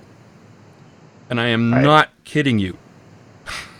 It's just bizarre. Yeah. And so it's because of microtransactions and the predatory nature of these companies now.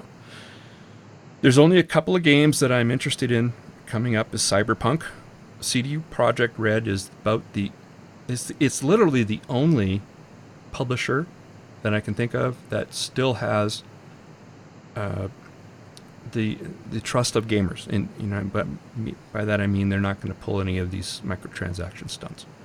And I'm really looking forward to that. And the only other game I'm looking forward to is Flight Sim. Which a new Flight Sim? New Flight Sim comes out next year. Actual Microsoft Flight Sim? Yep. They restarted the project, and unfortunately, I'm sure it's going to be subscription based. But I understand it, so I'm not gonna. The reason it's going to be subscription based because they have mapped the world to get this 5 centimeters or better. Every Okay, so is this a thing I remember from maybe the late 80s or early 90s? It was a flight simulator that used a whole bloody keyboard.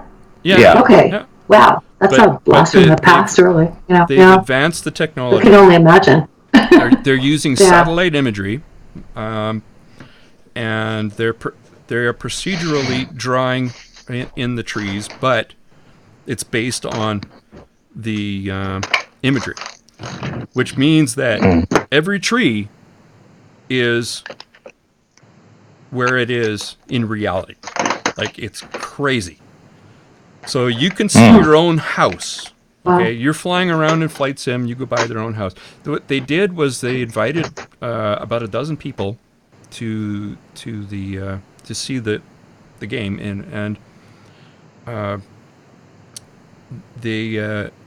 they just answer questions, and then they said, "Okay, go at it." It's only an alpha right now, but it's so good. I mean, they thought, okay, well, they're just showing us the parts that they've done. And they said, "No, you go anywhere you want."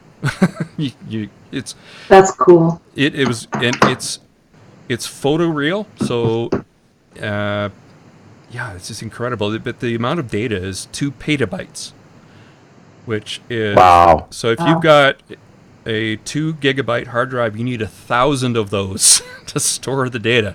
This is why I'm saying it's going to be a subscription model, because it's going to be server based, and all the surfaces on the aircraft, the physics is modeled, so you're getting fluid dynamics of the actual weather.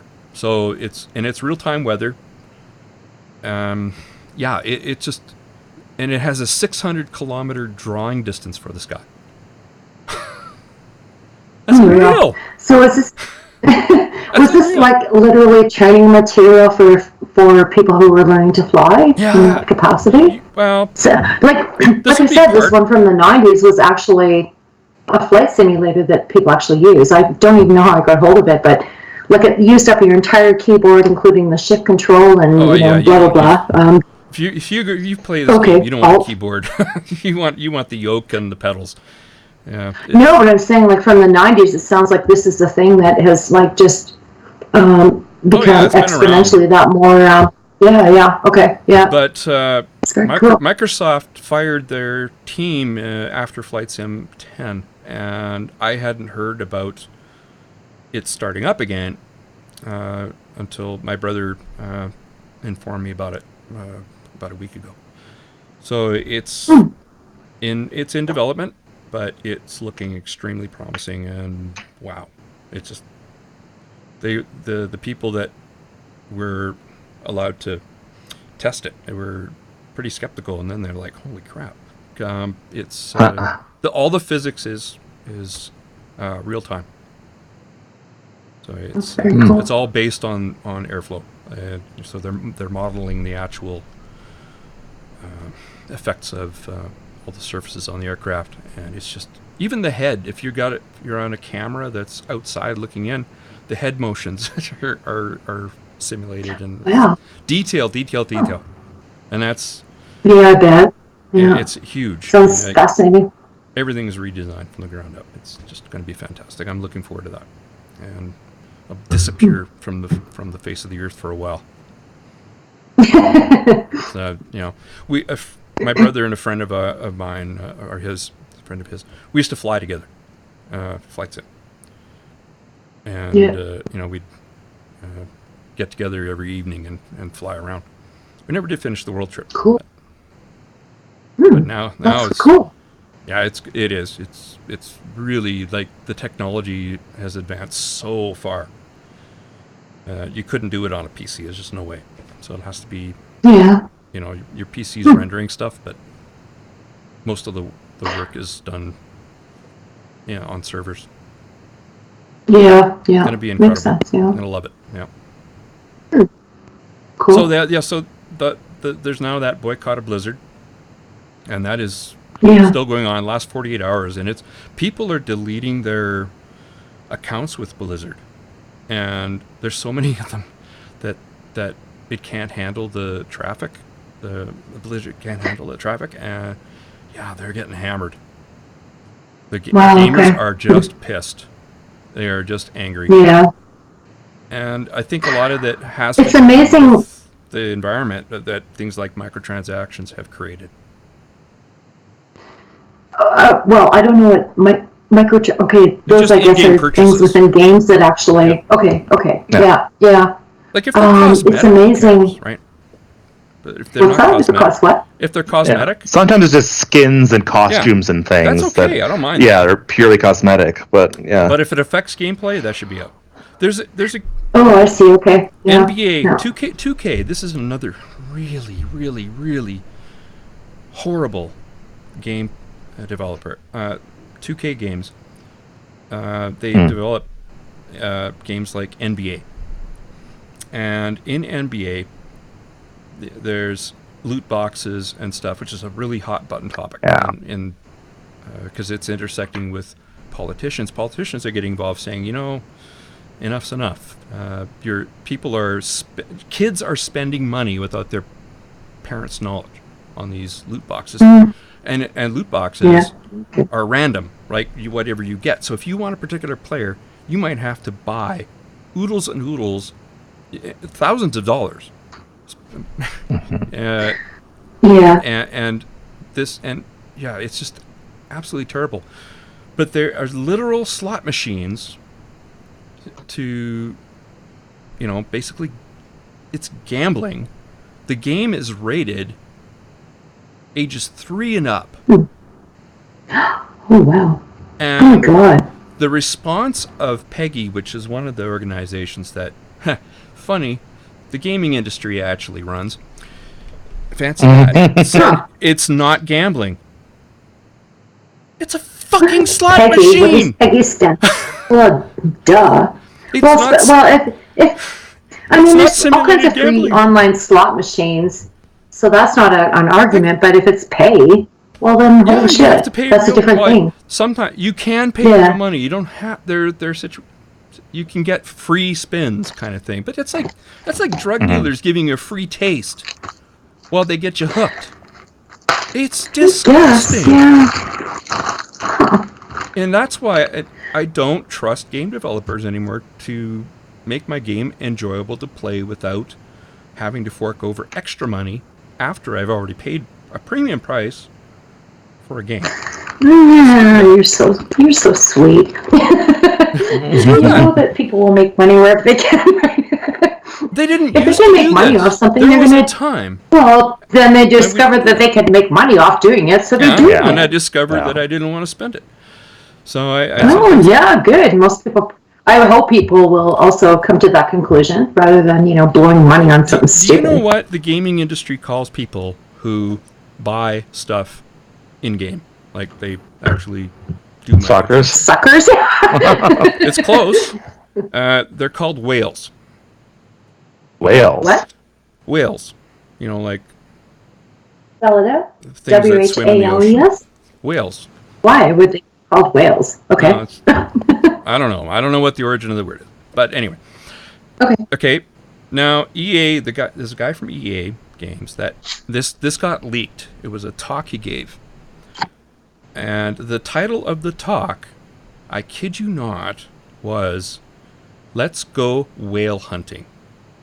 Oh my God. You tell me what he means. And yes, he was describing the psychological studies which get people to buy things in game. Like it gets you emotionally invested in the game. And yeah. Tell me this is. So what was the purpose of this talk? Because I can understand it being something interesting from a marketing perspective, but if you're just like attacking people, that's really awful. That's it. Right? It's to get people to buy things. That's it. That's what my question was. These are predators. These are absolute predators. They're the same shit that's been going on forever, Randy. Not like this. It's called advertising and marketing. No. What do you mean? It has not been going on. When 5 years ago, even, you bought a game. Mm-hmm. That's it. Everything was included. Yeah. Front to back, nothing. You couldn't buy anything in game. Today, that's where the real money is, and I'm out. Yeah. I'm done. Nope. Yeah. I don't want that. Okay. I think it should be illegal. I guess I was, because, I'm not a gamer, but I know some games you can get on a certain time of day, and you can, get your bonuses, like, games? You know what I mean? Like Candy Crush? Run screaming. Get away from it. No, I know my parents enjoy poker, like playing for free is fun, whatever the hell kind of thing, but nobody's going to pay for that shit. Or if you get intrigued a little bit. Do you think $10 or something, right? Do you think Candy Crush would exist if that were true, that no one would pay? No, I think it's based on advertising. No, it's advertising. If enough advertisers are willing to support a game that's obviously that popular, then why would you need to? We're talking free-to-pay games that don't have any advertising. Yeah. Okay, they're free to play. You don't get very far free. Yeah. They're the worst. South Park did a whole episode on it. I don't understand because if you're playing for free, then what do you have to lose, right? Well, it's free to play, but you're not going to get anywhere unless you pay for it. Yeah. You're not going to get very far. So that exactly. That's why they're free. Does everybody not know this? You're not understanding. They'll let you get far enough to get emotionally invested in the game so that you don't want to quit. And then to get a new extra life, you got to pay. Okay. You see what I mean? Yeah.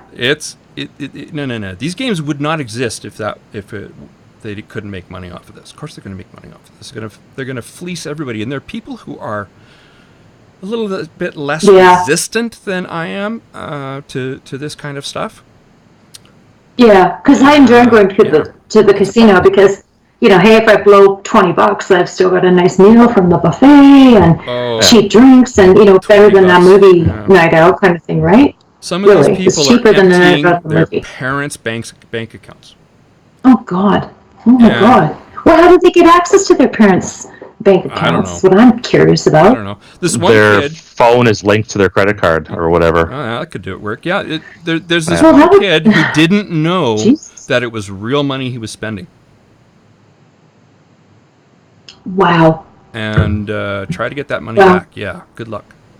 Oh God. These are there's a bunch of reports. Where it was a parliamentary hearing in Britain on this recently, and it is so. I don't even know the word. I mean, it's just dirty and disgusting, and these are predators. These companies, they are predators. They don't care if somebody has a gambling problem. In fact, they'll explain. Yeah, that's true. Well, of course not. Of course not. That's the point of being lucky. Yeah. Right. Yeah. It was so funny. Next time I'll play the video for the NBA game 2K. And Peggy actually said, "This is not simulated gambling. It's a slot machine." Tell me that's not simulated gambling. And a pachinko machine. Well, why would it be simulated? It's just straight up gambling, I guess would be my question. Yeah. Ask Peggy. The European agency that governs this kind of thing. You can't trust them. But because it's the gaming industry policing itself. That's gonna work. Okay. Whatever. Well. It's just that's why I quit gaming a long time ago, and it's just no more. Red Dead Redemption 2. I never finished Red Dead Redemption 2. It never got a it just didn't get hooked by it, so it was too cinematic. That was just on a console, right?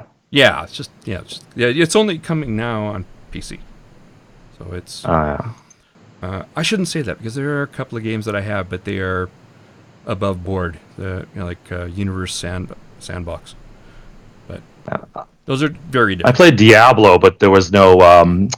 There wasn't really any microtransactions for Diablo. That was before. That was before they became a thing, really. Until they created this whole new. Are we still industry. Online? Yeah, we are. Oh, okay. Excuse me briefly. I'll be back. I'm gonna cut it out. I'm gonna leave anyway. So yeah. I want to get to bed. Up. Yeah. All right. It was a good. Yeah.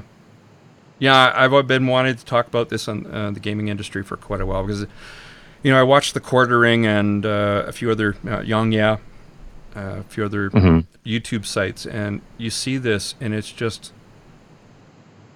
like several times a day, there's something like this comes up. Like it's just, this and the whole woke thing with, and that's the thing. The woke have invaded the gaming industry too, because games must have a message. They must have a political message, and I'm like, no, they don't. I don't want your politics. I'm not interested. Like Joaquin Phoenix, saying people can come to their own conclusions on morality, and it's like, no, the woke aren't going to let you do that.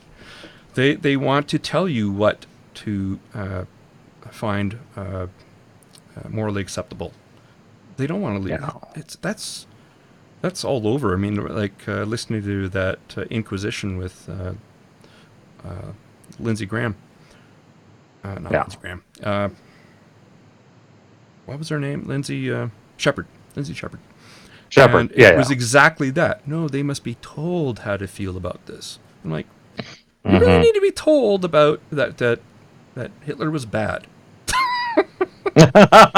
Seriously. Yeah, if you can't figure that out yourself, you have different problems. Yeah, that's really morally ambiguous. Like, Jesus Christ. Have some respect for your students, like that's the kind of professor I would have very, very openly walked out of his class. Just like, you're a fucking idiot. And if you go through, what's funny, because if you go through Rambacana's Rape My Professor, and even before the Lindsey Shepherd incident, it was just, you have to agree with his politics, and you'll do fine if you do that. Who are you guys talking about? Oh, it just digressed into Lindsey Shepherd. I got that, but one of the ones who chided her. I was just mentioning that the woke have invaded the gaming industry. We had that article on The Verge, but I mean, you see games reviewers where it takes them to the third paragraph to get to anything to do with the game because they've been talking about Trump for the first couple of paragraphs. Excuse me? I thought this was a game review. I know. It's crazy. And games must have a political message. It gets like, yeah. Are you serious? That's like 1984, right? It's this idea of inculcation of, or this injection of ideology into people, and it's just so morally repugnant that it's also insulting to say that, well, you can't think for yourself. Like, fuck off. Yeah, that's exactly it. It's so like patronizing. when I think of talks getting shut down, I think, hey, how would you feel if I was to go there and take up the mic in the Q&A and challenge that position? Like, you're taking away my right to challenge things that I think are shitty. Yep. And to even expose myself to things that are shitty. I want to know what things are shitty, because I'm not going to live the world through rose-colored glasses. That serves nobody any good, purpose. You look at reality, and Yeah, nothing's black and white. Very few things are black and white. Especially when it comes to ethics. But that's why there's when you look at I think it's a lot. I think it's a lot easier to dismiss a speaker than it is to dismiss a listener. And God damn it, if I, as a listener, I have a stronger case to want to listen to a viewpoint, whether I agree with it or not, than the person presenting that viewpoint. And that's a sad thing, because anybody should be able to defend their opinion, even if it's a really bad opinion, and put it out there to public scrutiny. And if you have bad ideas, you're going to be mocked and shut down, driven underground or whatever. Sunlight is the best disinfectant, right? Exactly. And by taking away speakers' opportunities to speak, you take away my opportunity as somebody who potentially might agree with those speakers to challenge them. That's not right. No. Even if you can make the argument on the left, you can't challenge that, what I just said. You're not just affecting the rights of people who believe that speaker. You're affecting my rights as the person who doesn't agree with that speaker. Oh.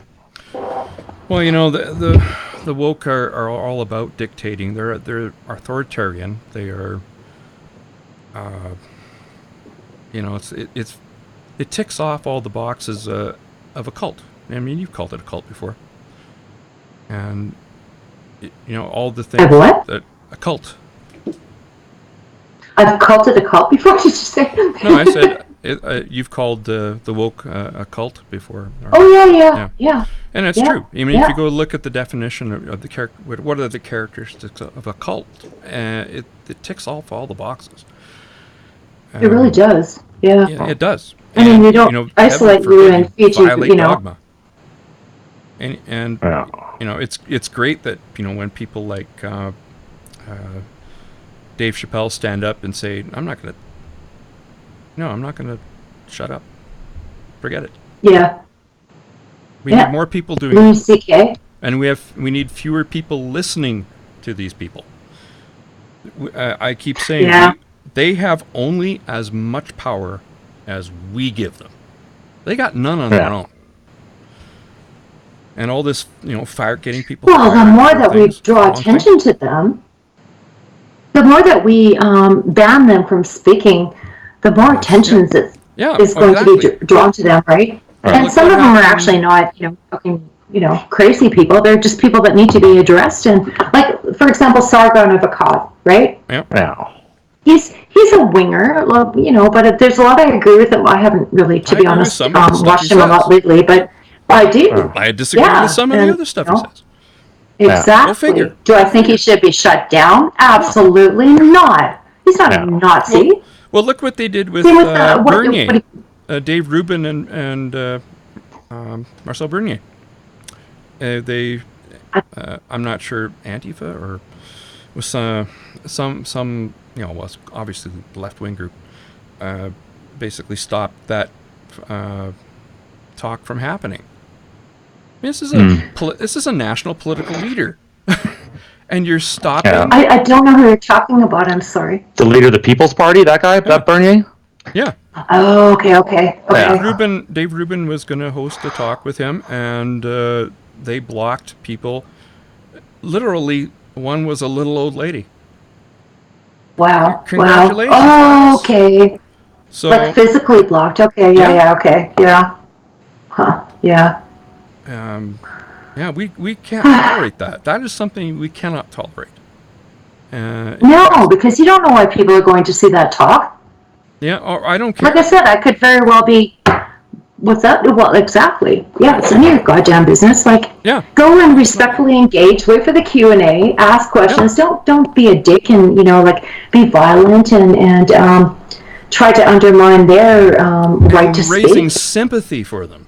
Congratulations, you just... Well, yeah, you're martyrized. Stupid people. Making a martyr of them. Yeah. I don't understand the Streisand effect, It's like like the reviewers, the people talking about Joker. And they should be, Todd Phillips should be mailing these people, every last one of them, thank you cards. No shit, because they just created a way broader audience. I mean, I was already going to go see frankly, it. me being unpop cultured, I might not have even encountered that, right? But now I have, and now I want to see it. Yeah. Yeah, I still haven't read Milo, that guy. With Are you serious? Yiannopoulos? Yes, thank you. He put that... Well, no, it's not worth reading, but goddamn it, the controversy around it made me think, fuck, I'll buy this book and read it. It works, doesn't it? Yeah, the Streisand effect. It does, totally. Man. And it's so funny. People don't learn. I've grown up around marketing my entire life, and people need to know that negative publicity is still publicity. Yeah. Right? Yeah, absolutely. So if you want to draw attention to your cause,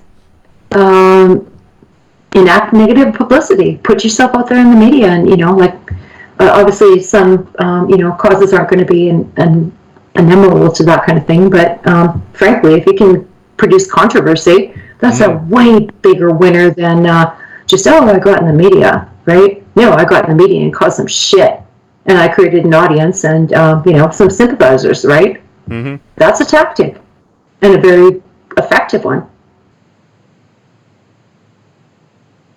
Well, I think we should shut her down. I'm done.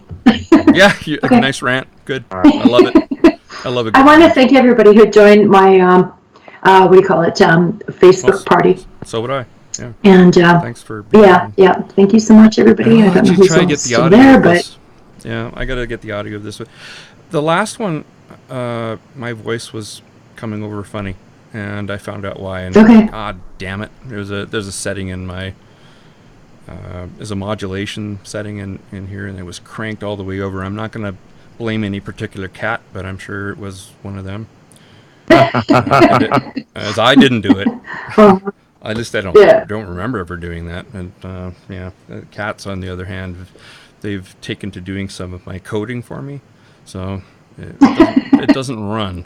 But nice try, guys. Yeah, and I'm afraid we have some comments on YouTube that I wasn't paying attention to, so we'll talk about those. Yeah. I was paying attention to Facebook. Yeah. Yeah, I can't pay attention. I got all the other crap to do and moving. Yeah, I'm monitoring, but I just missed. Yeah, that's all right. Yeah. I was going to put the phone number up, and I forgot to do that too, but well, it's so late now. Okay, I'm going to close out. Yeah. So good night, everybody. Good night. Good episode. Good night. Bye.